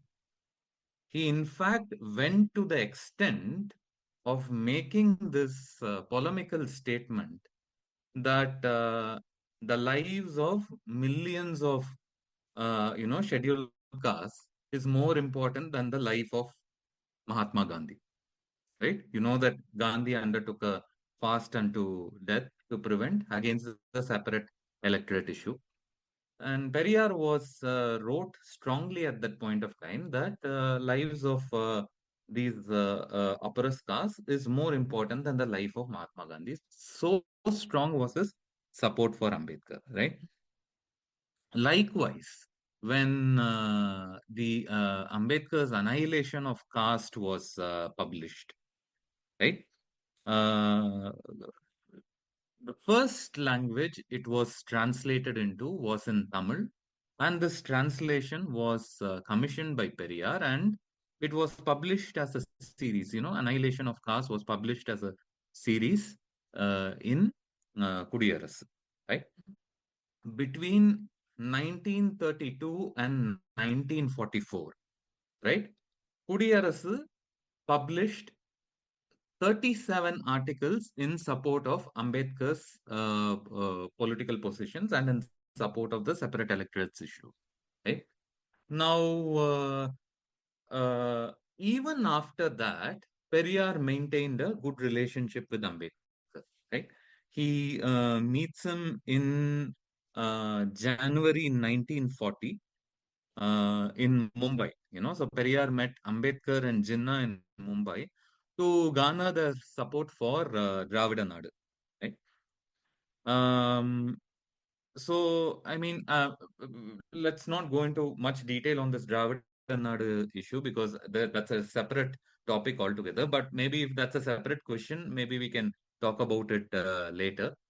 But in this particular meeting, the sort of rapport which existed between Periyar and Ambedkar was uh, very amiable, very friendly, and although Periyar felt disappointed by Jinnah's response to him, right? But he came with a lot of high regard for Ambedkar. Now, after that, Periyar often makes reference to Ambedkar mostly positively in his speeches and writings. There are one or two extremely rare occasions where Periyar is critical of Ambedkar with regards to the Indian constitution and the sort of powers it granted the center, right? So over there, he is a bit critical of Ambedkar. But people who are opposed to Periyar will take these one or two instances of Periyar where he is critical of Ambedkar to make a claim that Periyar is anti-Ambedkar. Now, if you compare these one or two versus several dozens of statements which Periyar has made in favor of Ambedkar and the intensity with which he has supported Ambedkar, I would say that these two critical statements don't even count for much, right? Because there are occasions when Periyar tells that Ambedkar is not just a leader for the Dalits, he is a leader for all the non-Brahmin oppressed as such, all the non-Brahmin oppressed as such. Likewise, he doesn't view Ambedkar purely as a Dalit intellectual. He ranks him as the greatest intellectual India has produced after the Buddha. And he says that he is one of the greatest scholars of the world. Now, tell me how many other leaders in that time were responding to Ambedkar in such a way, were acknowledging Ambedkar in such a way. Because I can give an example from about a Tamil contemporary of Periyar, who is Rajaji, the very widely respected Rajaji. Now, when Ambedkar wrote what Congress and Gandhi have done to the untouchables, it was left to Rajaji to pen a response to it, and he gave a very strong rejoinder to Ambedkar, right? But while Rajaji was doing this, Periyar was on full throttle supporting Ambedkar and his several positions. So I would say that their camaraderie and their respect was very strong, and Periyar definitely viewed Ambedkar as uh, a contemporary whom he highly valued and respected. That's a very interesting story of comradeship, Karthik. Professor Chalapathy, would you like to add on something to what Karthik just said? So, uh, Periyar's engagement with Ambedkar begins very early, at least as early as 1929, if not earlier. So basically, he is engaging with and he is admiring Baba Sahib Ambedkar before Gandhi engages with him. Gandhi's engagement, unless I am completely wrong, Gandhi's engagement with Ambedkar begins only with the Pune Pact around that time. So that is point number one. The second point is the translation of Annihilation of Caste, which appeared serially in Kudiyarasu. This happened almost simultaneously. As soon as Ambedkar published his, undelivered speech, immediately Periyar gets it translated and serializes it in Kudiyarasu. And immediately after that, it is published separately as a pamphlet, as a booklet. And this book continues to be in print for all the years subsequent to it. So it is not like, suddenly Arundhati Roy discovering Ambedkar one fine day and trying to tell others about, the importance of this book. The importance of this book, the radical nature of Ambedkar's critique of caste and the need to destroy that system was understood and received by Periyar and the Dravidian movement immediately, simultaneously. So that is one point. So, and it continues to be in print. It is not a one-off thing. Periyar and Dr. Ambedkar met on various occasions. Certainly in 1940 when he went to Bombay, then 1944 when Ambedkar visited Madras. They met immediately before independence, and a year before Dr. Ambedkar converted to Buddhism and passed away soon after, they met and spent considerable time together in Rangoon during the World Buddhist Conference. So this is one part. But the other more important information that all of us have to keep in mind is that all through the subsequent decades, the Dravidar Kazhagam and Periyar celebrated the birthday of Ambedkar. And when I say they celebrated the birthday of Ambedkar, that was not actually restricted to just April 14th.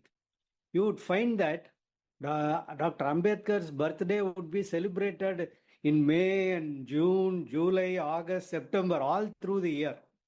The idea was this, very simple, that, Periyar was invited to events to commemorate Dr. Ambedkar's birthday. And because he could not be at all the places at the same time on the 14th of April, this commemoration of Dr. Ambedkar's birthday would be staggered. So all through the year, you would find that he is going here and there, and the party organization is commemorating Dr. Ambedkar's birthday. This is a very, important bit of information that both the detractors and supporters have not factored in. This is before, everybody joins the bandwagon, whether they actually endorse or believe in Dr. Ambedkar's ideals. So I think this is something that we really have to keep in mind. And he had the greatest admiration for Dr. Ambedkar, which Karthik underlined. As I said, he was upset about the fact that the Indian Constitution did not guarantee reservations for backward castes. That is a criticism that he had. He expressed it, and of course, by 1950, with the first amendment to the Indian Constitution, that was kind of set right. So this is a criticism that he made, even at the time of the adoption of the Constitution. No, that's indeed a very fascinating story. I want to pick up on something that Karthik has already said, which is the Dravida Nadu question. But before we go into Dravida Nadu question, I want to understand, how did Periyar conceive the category of Dravidian, juxtaposing it with the category of Aryan? So what is the differences he draw between these two ideas? The thing is that it's actually no easy question, and I can't. There's no easy answer to this, because to Periyar, the term Dravidian means several things at different points of time, right? Which made it a very flexible, open category, right? So, in some places, Periyar refers to Dravidian as the original native inhabitants of South India, right? At some places, it refers to non-Brahmins as such, the non-Brahmins of South India. In other places, it refers to anyone who is oppressed, right? So that makes it an extremely broad, inclusive category, right? So there's a place where Periyar says that any person who is oppressed and who is willing to work for rationalism, equality, and social justice can be called a Dravidian. So he says that, even let's say someone who is not from India, if they agree with the principles of our movement, then they can also be Dravidians, right? So the thing is, usually the key idea of nationalism, right? Key idea of nationalism, whichever nationalism it may be, whether it be German nationalism or British nationalism or Tamil nationalism or whatever nationalism, um, usually it involves associating or prioritizing a certain particular national group as the carrier of nationalism, right? Whereas with a category like Dravidian, it did not privilege any sort of a national group, right? So there was no certainty that only a person belonging to a certain nation or a ethnicity or a race can be the authentic Dravidian, right? So you don't become an authentic Dravidian on the basis of your birth. This is a completely civic idea in many places where Periyar is talking about it. It's a civic idea where belief in certain progressive ideals, belief in certain progressive goals is what is most required to make you a Dravidian, right? But again, as I told you, with Periyar, it's no easy question to answer, because there are places where Periyar uses Dravidian in a limited geographical, and perhaps even in a racial sense, right? But this racial usage of Dravidian is not to say that we are a superior race or we are an ancient race or anything of that sort. It is to counter the several narratives of Aryan racial supremacy which were dominant in India at that point of time, right? Let's not forget at the time when Periyar was making his Dravidian claims, there were really powerful people in the Indian nationalist movement who used Aryan in a very racial way and also in a way which sort of emphasized a sort of a cultural supremacy for Aryanism. Now, these were the sort of dominant narratives which Periyar was contesting. So, Dravidian to Periyar, in very generally, if we were to speak, refer to anyone who subscribed to the ideals of the self-respect movement. That's how I would put it in a nutshell. No, that's a very interesting answer. I had recorded a previous episode with Vignesh Rajamani. He also emphasizes on the very capaciousnesses of the Dravidian, the idea of Dravidian, which the Periyar has used. But so from here, I want to pick up the next question, which is in 1940s. Periyar wrote many articles arguing for the secession of Dravidian Nadu from India. So, should we see it as how that he envisaged actual separation like Jinnah's Pakistan? Okay. One thing is that it is my argument that Periyar was never serious about secession, right? He used it as a sort of a bargaining chip to get more political representation for the different non-Brahmin communities of Tamil Nadu, right? He repeatedly says that, we need Dravida Nadu because we are oppressed, because we are not getting our rights, because there is no proper political representation for these sort of different non-Brahmin communities. Okay. And let's be very clear over here. Periyar is far different from the Justice Party. Right? Justice Party was predominantly a party of elite non-Brahmins. By the time Periyar takes over the Justice Party and he sort of demolishes it from within, there is an influx of dozens of non-Brahmin leaders from hitherto extremely marginalized communities, right?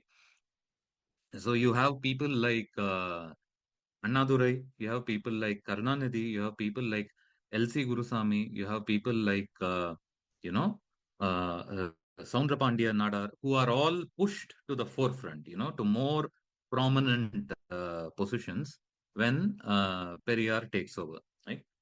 Now, Periyar's main grudge against Indian nationalism is criticism, right?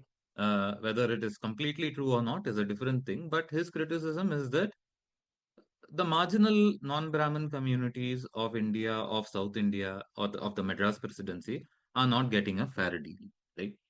And because we are not getting a fair deal, let's advocate for Dravida Nadu. Now, over here, Periyar's encounter with Jinnah becomes significant. Right? Now, I told you the 1940 meeting between Periyar and Jinnah and Ambedkar, where Periyar, floats the idea of a separate Dravida Nadu. Now, Jinnah, in his response to Periyar, says that in principle, I will support such a project. But I don't think, Mr. Ramasamy, you are serious about it. To this extent. I'm not quoting verbatim. I'm just conveying the essence of the Jinnah's response. I think Jinnah was true because Periyar was not serious about uh, seceding Dravida Nadu from India because there wasn't any. Firstly, there wasn't any major addition or any major agitation or any agitation even worth noting which Periyar launched for the sake of Dravida Nadu, right? I mean, look at his response to the Kulakalvi Tittam of Rajaji, right? It was massive, right? It was massive. Whereas look at his statements about Dravida Nadu, whether they were complemented by any actual protest on the ground, there was little to absolutely nothing, right? Likewise, one of the major things which you require for secession is a sort of an alternate nationalism, right? So you say that we are a different national group, that we have a completely different culture, language, history, national uniqueness, and so on and so forth, which warrants us to become a separate nation, right? Now, this is the argument which the Muslim League was making, right? But Periyar was not doing that, because while Periyar was attacking the foundations of Indian nationalism or Hindu nationalism, he was also attacking the foundations of Tamil nationalism, right? Now, for instance, Chalapathy referred to the several reformers who existed in pre-modern Tamil Nadu, right? Whether it be the Siddhars or going all the way back to the great Tiruvalluvar, right? Now, what regard did Periyar have for them? Not very great, right? So Periyar did not have much regard for the Tamil language also. Some of the statements which Periyar made about the Tamil language are now being held up as evidence against him by Tamil nationalists, right? So likewise, Periyar also did not feel that you can posit an egalitarian Tamil culture as opposed to an inegalitarian Hindu culture, because he felt the Tamil culture was also inegalitarian. He, in fact, in some statements, he says that if, what shall I say, Brahmin priests are going to oppress you with Brahmin priests are going to oppress and cheat you with Sanskrit slokas. Tamil priests are going to do that with Tamil mantras, right? I'm paraphrasing him, right? So, see, what he is actually doing is he is demolishing the fundamental requirements for nationalism, right? Of Tamil nationalism. Now, without that, no secessionist project can work, right?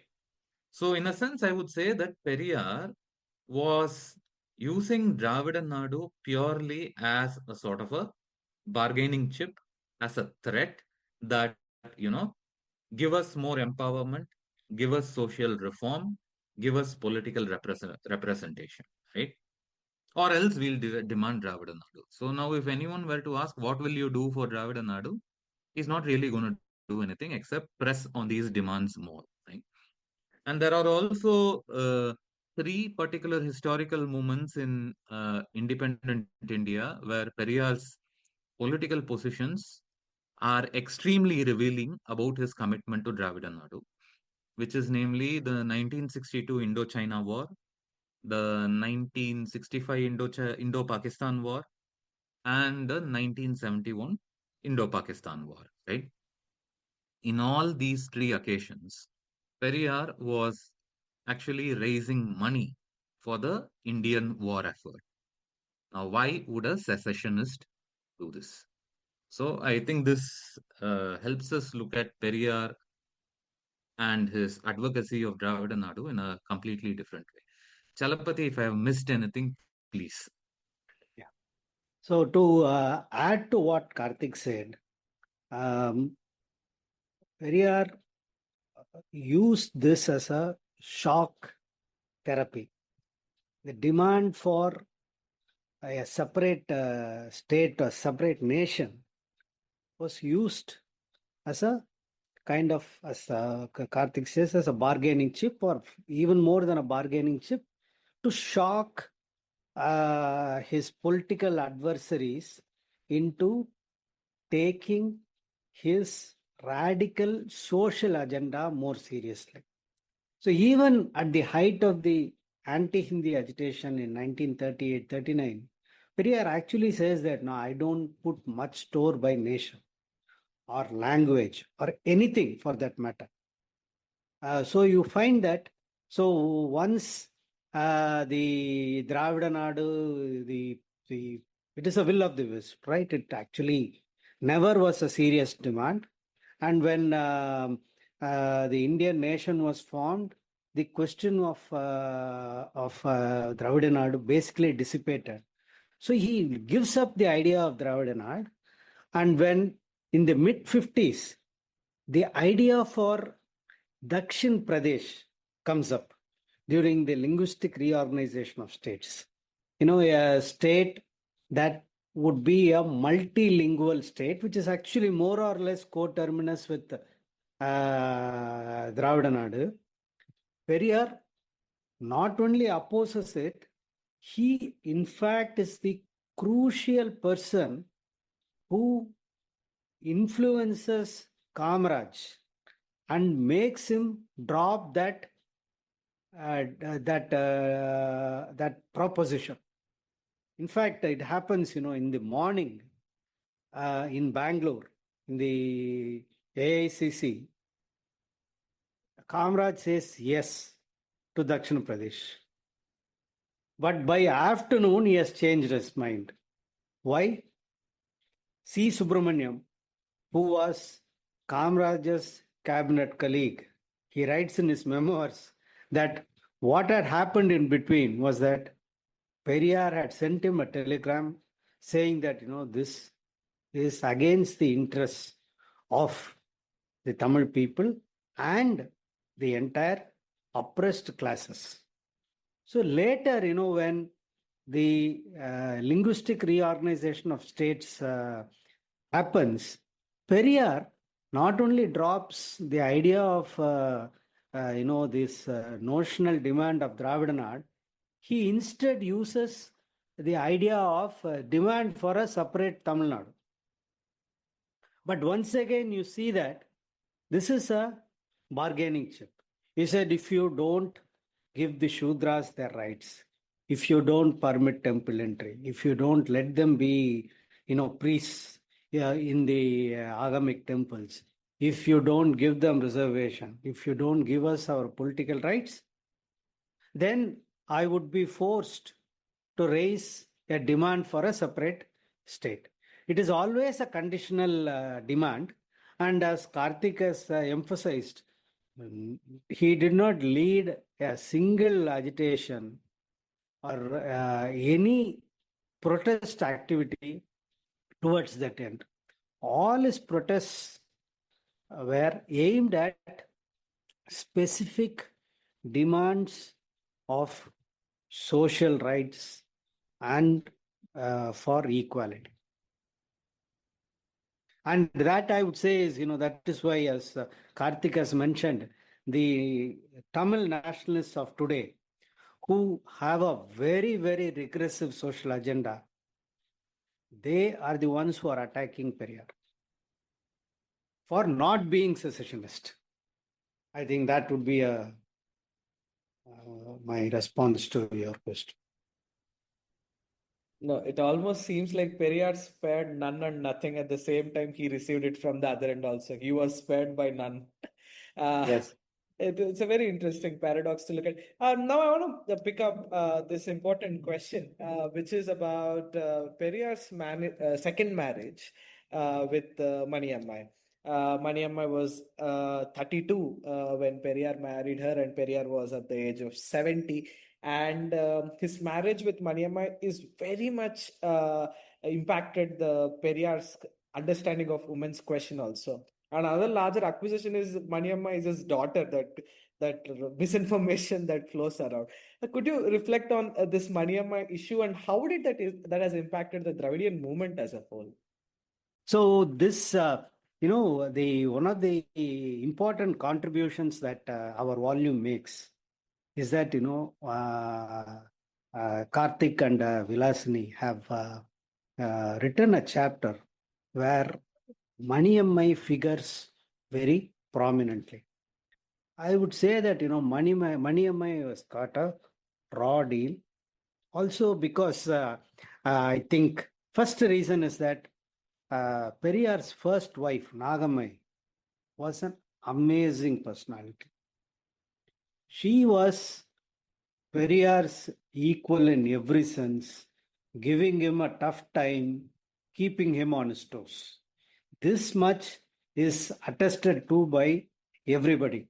All his friends, colleagues, associates, adversaries, everybody, knew that Nagamai was a woman of great strength.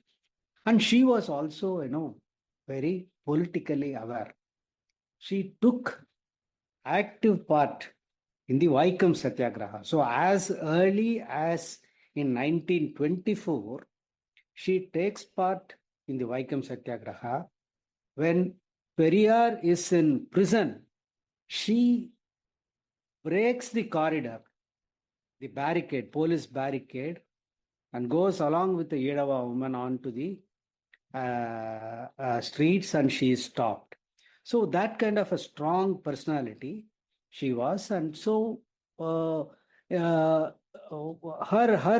name figures very prominently in also the first biography that was written about Periyar in 1939 by Swami Chidambaram.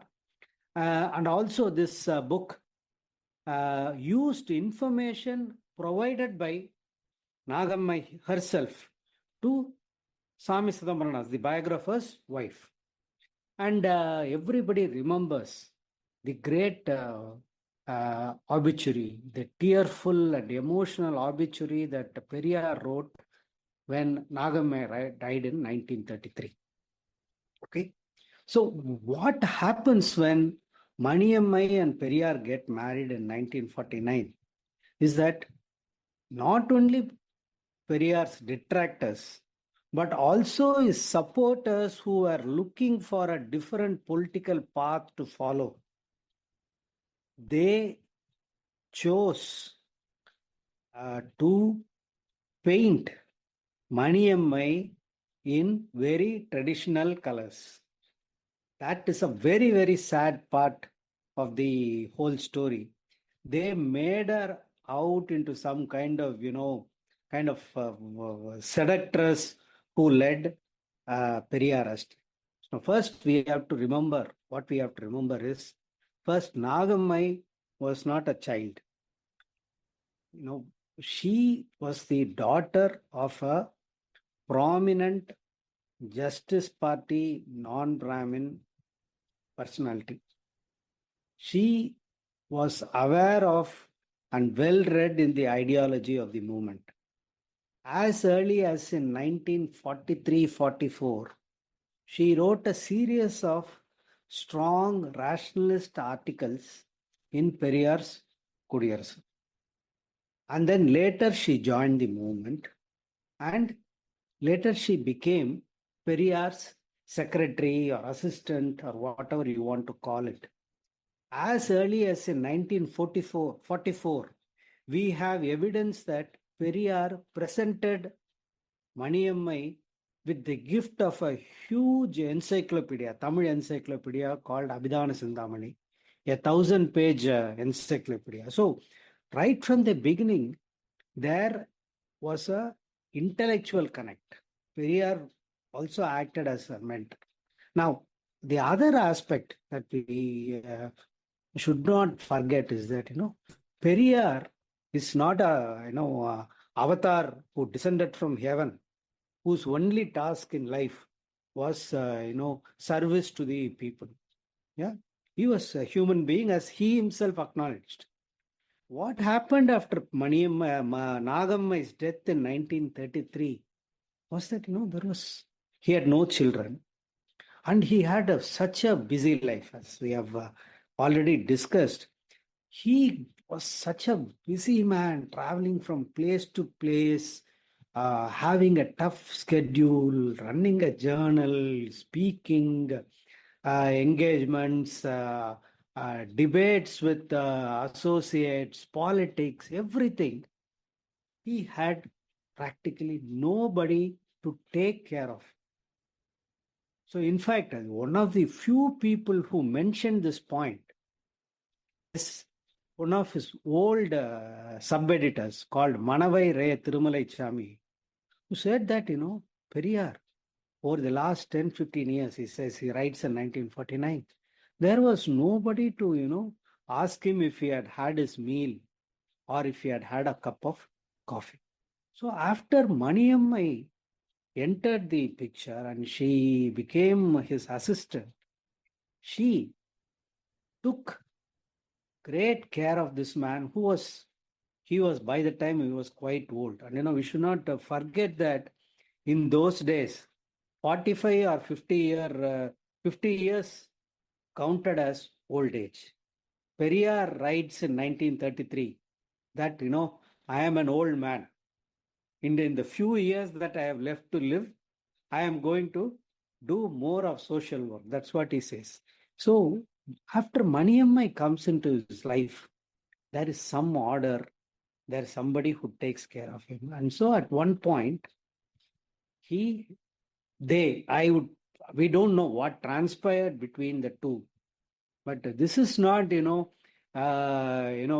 film from the 1940s or 50s, or this is not a Premchand story where a rich zamindar is seducing a young girl into marriage by, offering wealth and things like that.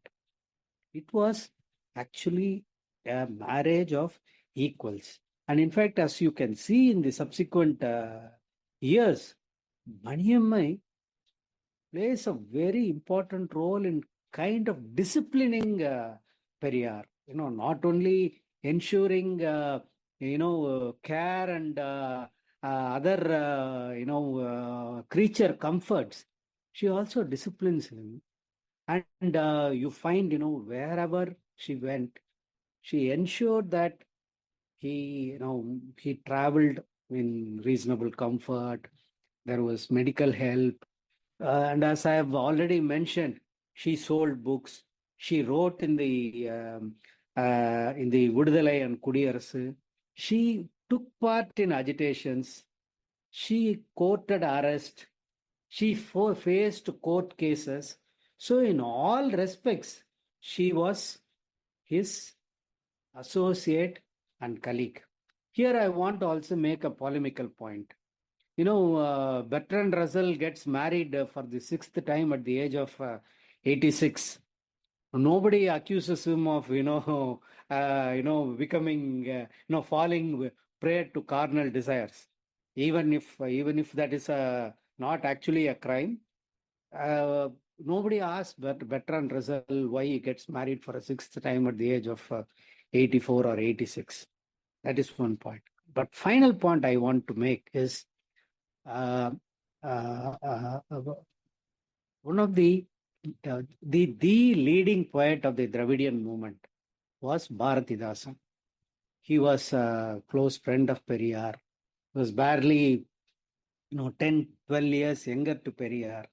When Periyar married Maniammai, he was very, very critical. Critical is not the word. He actually abused Periyar in a poem and also criticized him for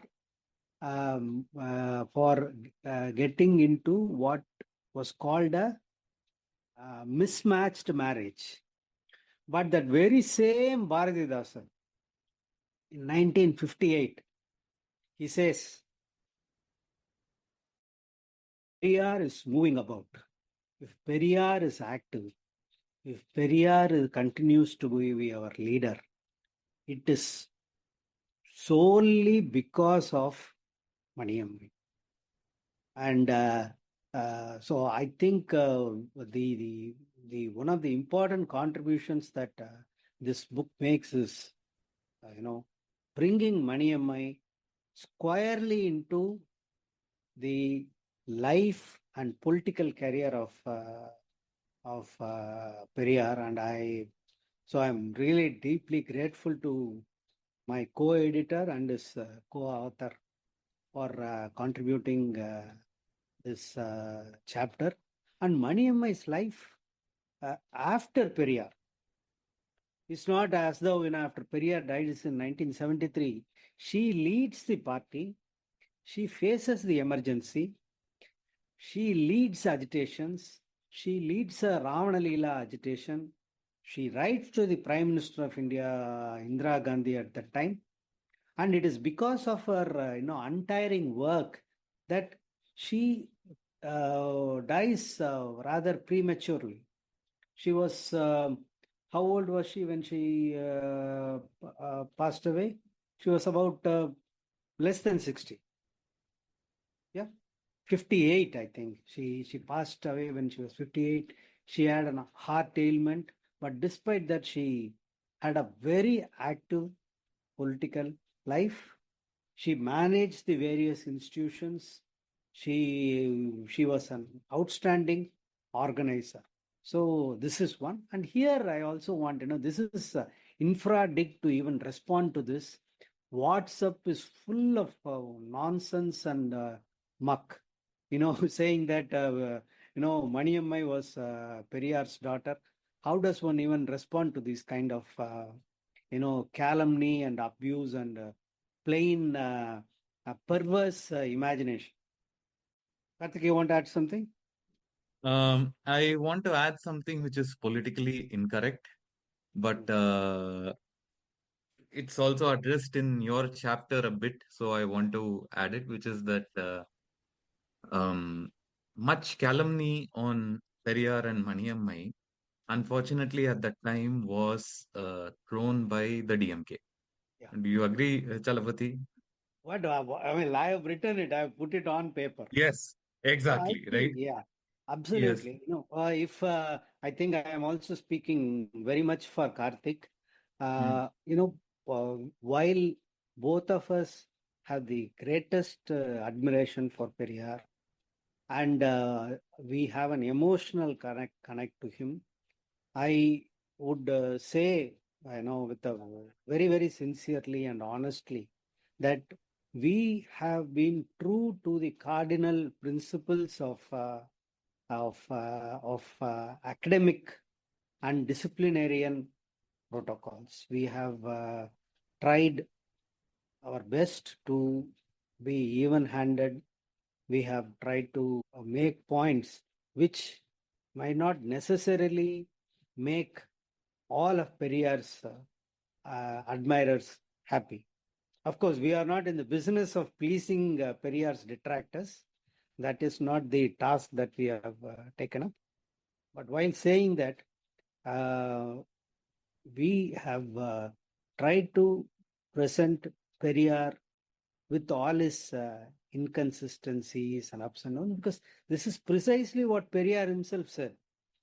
This is there in every chapter. In the very first chapter, Vaikam Satyagraha, the agitation that made Periyar's name, Adiyaman, Pada Adiyaman, the author of the chapter, very clearly indicates that within 10 years of that agitation, he has serious reservations about a temple entry itself. This is there. The man who is acclaimed as the hero of Vaikam has reservations about the Satyagraha because he has moved to a higher plane.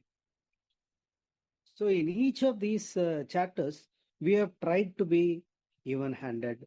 I think we do not necessarily agree with all his ideas about art and culture.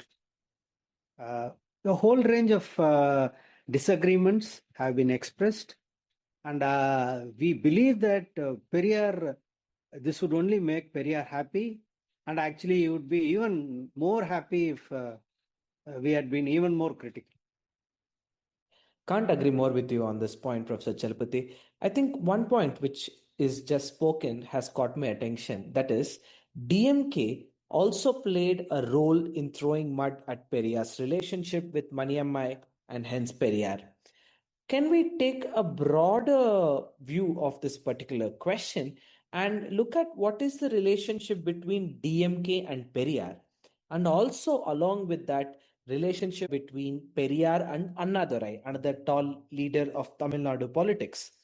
Annadurai was clearly not happy with Periyar's marriage with Maniammai, and he also did not want Dravida Kalagam to be continuing as a social movement, which Periyar envisaged, and he wanted to make it a political movement. So, can we take a quick look at the complex relationship between Anna, Periyar, and DMK?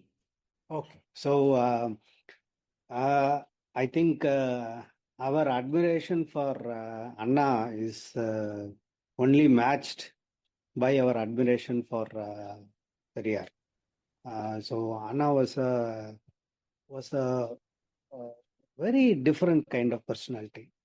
Even though Periyar took him under his wings and they shared a very close relationship, I think it would require not a historian or a political scientist.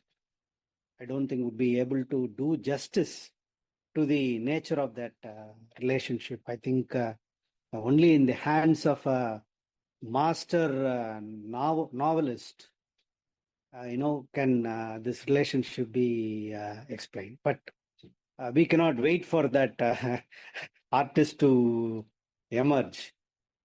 What we can say is that, they represented two different political approaches. But I also think they complemented each other. So Periyar, all through his life, was very keenly aware of the corrupting nature of power. I'm not sure if he was familiar with the dictum called, power corrupts and absolute power corrupts absolutely. But from experience, he knew that power had a very corrupting influence and it would undermine his ideological position. So that is why he turned down the offer of chief ministership of Madras presidency at least twice. So he said, no, I will not go anywhere near power.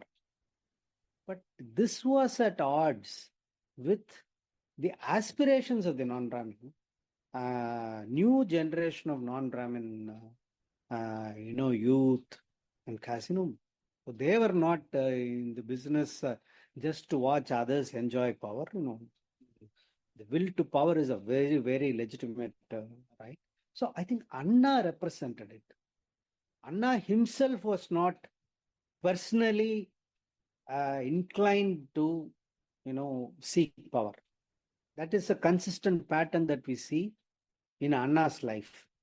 Anna, I would say, was that he preferred the life of a peripatetic speaker, writer, conversationalist.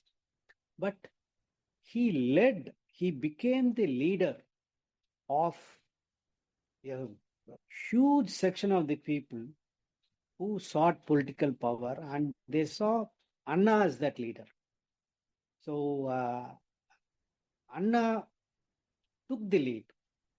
In fact, I would say he was pushed into taking the lead.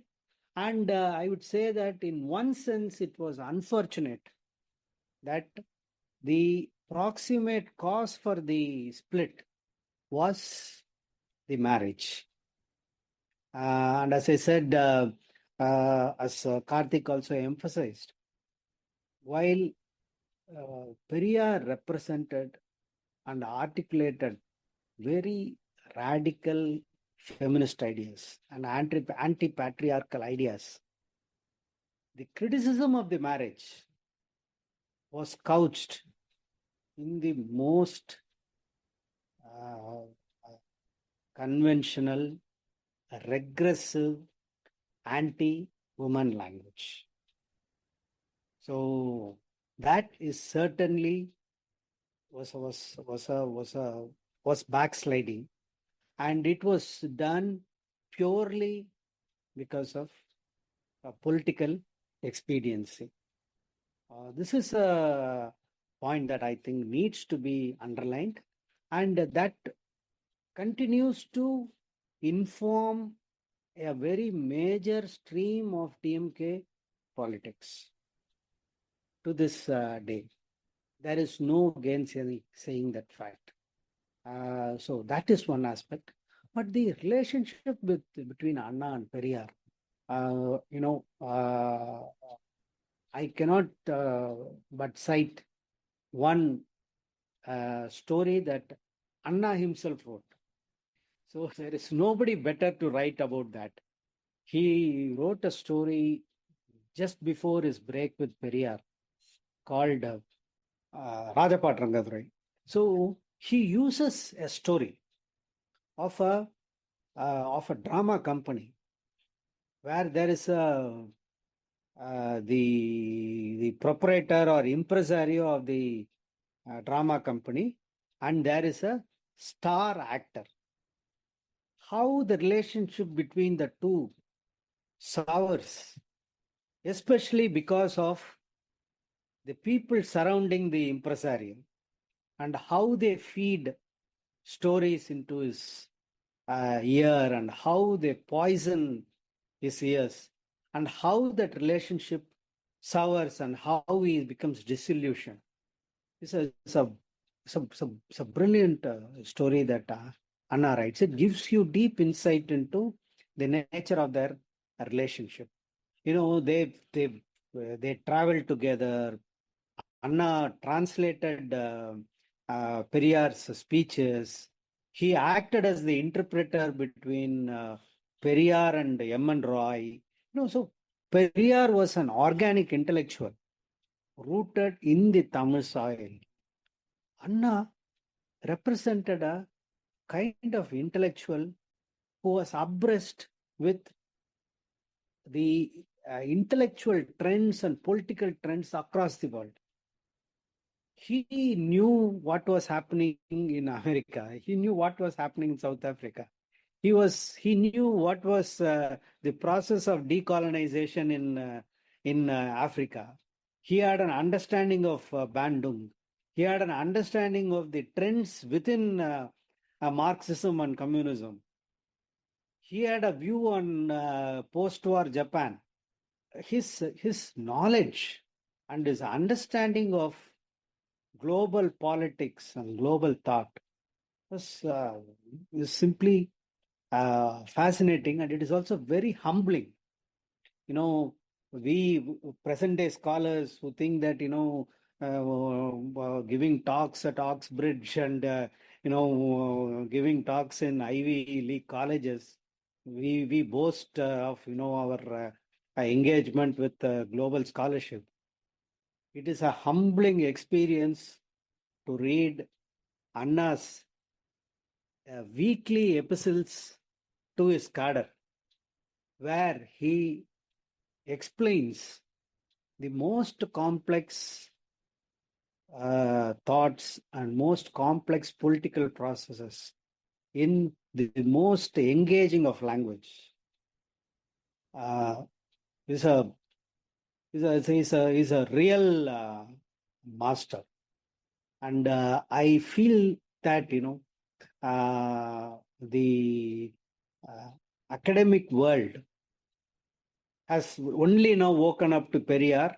Let us hope they will also wake up to Anna very soon. So we should be expecting more literature to come on Annadurai now. Professor Chalapathy, if I can probe you further, could you also reflect on the relationship between Periyar and another contemporary of his time, Kamaraj of the Congress Party? So Kamaraj belongs to the next generation after Periyar. They are he's about 25 years younger to Periyar, and it seems that Periyar and Kamaraj were familiar with each other even by the mid 1920s. The evidence is still not conclusive, but it is possible that Kamaraj may have been present in Vaikom. But it's very clear that by the 1920s, Periyar and Kamaraj knew each other. And of course, Periyar was the president of the Tamil Nadu Congress, and Kamaraj was rising from below the ranks. But after Periyar splits from the Congress and Kamaraj becomes the leader of the Congress party in Tamil Nadu, displacing Rajaji and displacing the earlier old guard and becoming the kingmaker. Before Kamaraj became a kingmaker at the All India level, he was a kingmaker at the presidency level. In the mid-1940s, he was the one who chose and anointed 3 successive chief ministers of the Madras province. During that time, Periyar went hammer and tongs against Kamaraj. Periyar plays a key role, and he plays a very important role in the election of Kamaraj to the chief ministership of Madras state at that time. So he works with his old colleague P. Varadarajal Naidu to ensure that Kamaraj is elected as the head of the legislative party. So from 1954, and then again when Kamaraj contests the Gudiyatham by-election, Periyar supports him, and Periyar uses the term Pachai Tamilan to describe Kamaraj. That is the true-born Tamil. And so subsequently, for the next 14-15 years, he unconditionally offers support to Kamaraj. Basically, he says that no, whatever Kamaraj's position is, that is my position. And in fact, he even says, even if he puts up a donkey as a candidate, the DK will support it. So that is how he does it. But the very, very interesting aspect is this, while Kamaraj accepts the support of Periyar, Periyar continues to be a thorn in his side because he doesn't let the government have an easy time. In fact, while he is supporting Kamaraj, he is also, upping the ante in terms of, leading one agitation after the other. He launches an agitation to, break the idols of gods, burning the pictures of gods, burning copies of the constitution, and all these things that he does, it actually puts Kamaraj in a spot. Kamaraj gets strong missives from the Prime Minister Nehru asking him to take action. So Periyar, while he's giving unconditional support, is also, putting Kamaraj in a difficult position. But the other very interesting aspect is that, despite this, strong political support that he offers, they do not meet in person at all. Very rarely it happens that Periyar meets Kamaraj. This is a very big lesson for everybody, I think, So it is a political support. He never sees him, he never talks to him. They only run into each other in a couple of meetings. But he's constantly pestered by people seeking recommendations. People are coming to him saying, please give a recommendation so that I can become a judge, I can become a magistrate, I can become a secretary, I can become commissioner. Periyar says, he actually gives a public statement. He said, I don't have any such power. I don't have the power to tell Kamaraj to do this and that. And even when he has to communicate with Kamaraj, what he would do is he would never talk to him either in person or over the phone. He would send a message. Until 1961, messages were passed on to Kamaraj through Kuthusi Gurusamy. And after Kuthusi Gurusamy left, he would send messages through K. Veeramani. So this is a relationship where he has no personal axe to grind. There are no personal demands. So there is no personal communication. Political messages are passed through intermediaries. And by that time, this is something, once again, that many people forget. The respect that Periyar commanded across Tamil society, despite all the controversial things, about all the unpleasant things that he said to people, and all the offensive comments that people perceive to be offensive, everything, despite all that, Periyar commanded the respect of uh, the people and society at large. That was why he could have a free run. He could go anywhere. He could speak anything. He could address huge crowds. There would be no law and order problem. Police did not have problems. Yes, of course, he was under surveillance.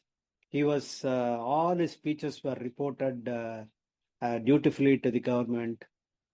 Legal proceedings were instituted against him. Everything happened. But the respect that he commanded was simply remarkable. Every major leader who came to Tamil Nadu met him. It could be Vinoba Bhave, it could be B.S. Munje, it could be Ram Manohar Lohia, it could be Dange, it could be Jayaprakash Narayan. So the interesting thing is, Periyar never sought anybody.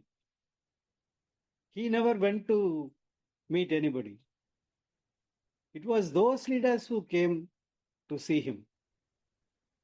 So when, for instance, when the State Reorganization Commission visited Chennai, Periyar didn't go and give evidence.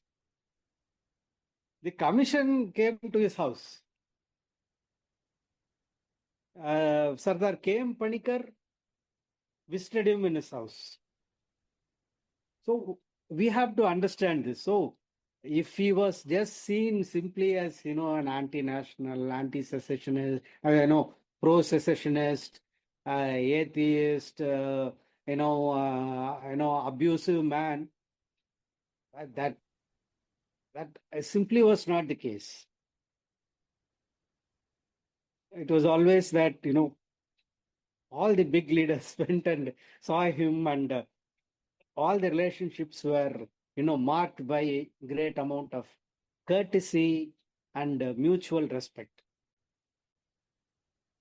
That was very beautifully put. I think that kind of mutual respect and courtesy is something very rare to be seen in the contemporary Indian politics. Karthik, would you like to add something? I just want to add a little bit of retrospective reflection, which is that one, I completely agree with Chalapathy that Anna is a personality who deserves a lot more attention, right? And I sincerely hope that our Cambridge companion to Periyar will lead way to such a similar initiative on Anna, right? Because Anna's works also span into a few dozen volumes. I think it has been compiled and released only recently. 136 volumes of 136 volumes, right? 136 Karthik, volumes. I'm not editing that volume, even if you invite me to. Of course, I think see, both of us have to be away from edited volumes for a while to regain our health. But I'm just And putting the sanity. idea. Yes. Okay. So I'm just putting the idea out in the open for anyone who wants to do this. 136 volumes, and I think it captures the most important period of Tamil Nadu. Nadu, right? Modern Tamil Nadu. Now, uh, uh, as Jalapati said, while our uh, respect for Periyar and Anna is high, for me, I would say that as a political leader, probably our admiration for Anna is more, because not only was this tiny man taking on the powerful Congress party, he was also taking on his former mentor as well, right? Because as Chalapati notes in his chapter in our volume, Periyar went no holds barred on the DMK, right? So I mean, today, there are Hindus and there are Brahmins who say that, Periyar spoke so badly about our religion, Periyar spoke so badly about our caste and so on. But this is actually nothing in comparison to what Periyar spoke about the DMK, about DMK's leaders, especially Anna and Karnanidhi, right? And Periyar really wanted the DMK to be demolished, right? As in, there are places where he actually called for a ban on the party and for force to be used against this party. Now, that aspect of Periyar, his unforgiving aspect of Periyar towards his former students because of these political differences, unfortunately, has given a lot of ammunition today, right, to people who hate both the DMK and Periyar, right? So now, if someone wants to speak something extremely ill about DMK's founding leaders, they'll say something and say that this is what Periyar has said. Or if they want to say something nasty about Periyar and Maniammai's marriage, they say that, see, this is what the DMK leaders have said in the past, right? Now, this just shows us something more, theoretical, which is that um, the importance of civil language, right? Now, see, let us also remember that there are other social justice movements across the world where civil language is given the short shrift, right? And and lot of people do argue that to be emphasizing on civility or perfect and beautiful and respectful language when you're fighting against oppression, when you're fighting against blatant injustice, is just an expression of bourgeois privilege, right? I do think there is merit to that argument. I do think that lot of leaders who have been fighting social injustice have to use language which is not exactly civil or respectable and so on. I mean, a good comparison in India would be Namdeo Dasal, right? The great poet of the Black Panther, the Dalit Panthers movement in Maharashtra. I mean, you look at some of his writings and some of his poetry, and you feel that Periyar is actually a moderate in comparison, right? Right? But but then let us also remember that when we use uncivil language, when we use this sort of a narrative, there is a possibility that at some point of time it can and it will be used against us. And as people who study history, right, I think we have to at times err on the side of caution, right? And that is one criticism, or rather a point of difference, which I have with the leaders of that point of time. Maybe they could have been a bit more cautious about the language which they were using against each other, keeping in mind how this could probably be used against them in the future, right? Now, having said that, there is also one other aspect which I want to highlight, which probably would be interesting in future research, is about the relationship between ADMK and Periyar, Mm. right?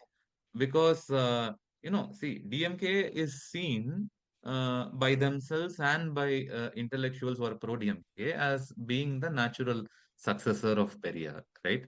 Now, but as Chalapathy has written in his chapter, and as we have discussed now, it wasn't seen that way at that point of time, right? Not until 67, 68 was there a rapprochement between DMK and Periyar. And even after that rapprochement, Periyar did not give up his criticism of the DMK, right? Now, how do we view AIADMK in the broader Dravidianist, Periyarist legacy? I think that's a very interesting question because not many scholars have explored this, and I think it would be a worthwhile pursuit to see how this can be taken ahead. Especially because, and now I'm going to make a bit of a statement. What shall I say? An unusual statement, which is that I view someone like Jayalalitha, right? Amma Jayalalitha as working very much within the Periyarist Dravidian tradition, right? I'll end it on this note because I feel that the contributions which she has done to both symbolic as well as substantial policies of social justice in Tamil Nadu have been quite important. And I think that they should be read with an objective eye, right? So, in as much as the DMK and its leaders and legacies are celebrated, and it's very important to do that and defend that, I also think that the ADMK has had a very important role to play to the making of the Tamil Nadu that we see now. No, that's a very serious, provocative statement. A serious intervention to think about. I think there'll be a paper on Jayalalitha and Periyar comparing. Let's end with this note on a quick one-liner answer from you. How would Periyar quip, if he was alive today, about the current political climate in the country? You would have said Vengayam. Please translate it for our listeners. Okay. So one of the words that he used very frequently was Vengayam, which meant onion. So this is a word used in exasperation. In every language, you will have words of exasperation. So he would have expressed the word Vengayam in exasperation. And when he was asked about the significance of Vengayam, he said, if you keep peeling, nothing is left. So I would think that he would have used that word in exasperation, but that would not be used to, as an excuse for paralysis. He would have acted and protested at the various continuing injustices and iniquities. Karthik? Yeah, I tend to go with Vengayam, right? Also, the other thing is that you cut a Vengayam, it also makes you cry, right? So, and pain, tears, and nothingness is what we see all around. I think Periyar would have used it in a very strong way today. Yeah. Chalapathy and Karthik, thank you so much. I think this was one of the beautiful conversations I had. Thank you so much for both of you. Thank you, Rishwan. Thank you. Thank you. நாம் இன்றும் அன்போடு அழைக்கும் தந்தை பெரியார் தமிழகத்தில் தோன்றி இருக்காவிட்டால் தமிழகத்தின் சரித்திரம் 20ஆம் நூற்றாண்டை சந்திக்காமல் 19வது நூற்றாண்டிலேயே பின்தங்கியிருந்திருக்கக்கூடிய வரலாற்று அபாயம் நிகழ்ந்திருக்கும். எவருக்கும் அஞ்சாத சமுதாய சீர்திருத்த சிந்தனைகள், புரட்சிகரமான கருத்துக்கள், ஆணித்தரமான வாதத்திறமை, மனிதாபிமான மிக்க செயல்கள், இவற்றின் மொத்த உருவம்தான் தந்தை பெரியார் அவர்கள். பெரியார் என்ற ஒரு தனி மனிதரும் அவர் தோற்றுவித்த சுயமரியாதை இயக்கமும் தமிழ்நாட்டில் தோன்றியிருக்காவிட்டால் தமிழ்நாடு இன்று தலை நிமிர்ந்து நிற்க முடியாது, தமிழ் இனம் இன்று தரணியெங்கும் புகழ் பெற்றிருக்க முடியாது. தந்தை பெரியார் ஒரு சகாப்தம். என்னுடைய பார்வையில் தந்தை பெரியார் 20ஆம் நூற்றாண்டிற்கு தமிழகம் தந்த ஈடு இணையற்ற சிந்தனை சிற்பி, தத்துவ ஞானி, அறிவுலக மேதை என்று நான் ஆணித்தரமாக கூறுவேன். கிரேக்க ஞானி சோக்ரட்டிஸ், சீனத்து கன்ஃபியூசியஸ், பிரான்ஸ் தேசத்து சிந்தனை சிற்பி ஜீன் பால் சார்த்ரே போன்ற தலை சிறந்த தத்துவ மேதைகளின் வரிசையில் வைத்து போற்றத்தக்கவர் தந்தை பெரியார் என்பது என்னுடைய தெளிவான கருத்தாகும். இவர்கள் அனைவருக்கும் இல்லாத ஒரு சிறப்பு அவருக்குண்டு. தத்துவ மேதைகள் எத்தனையோ பேர் தங்களது கருத்துக்களை எடுத்துரைத்திருக்கலாம், நூல் வடிவத்தில் விட்டு சென்றிருக்கலாம். ஆனால் தந்தை பெரியார் தனது புரட்சிகரமான சமுதாய சிந்தனைகள் என்றென்றும் நிலைத்திருக்க ஒரு மாபெரும் சமுதாய இயக்கத்தையும் ஏற்படுத்தி தன் வாழ்நாள் முழுவதும் பாடுபட்டார். அந்த பெருமை உலகத்தில் வேறு எந்த தத்துவ மேதைக்கும் இல்லை என்றால் அது மிகையாகாது.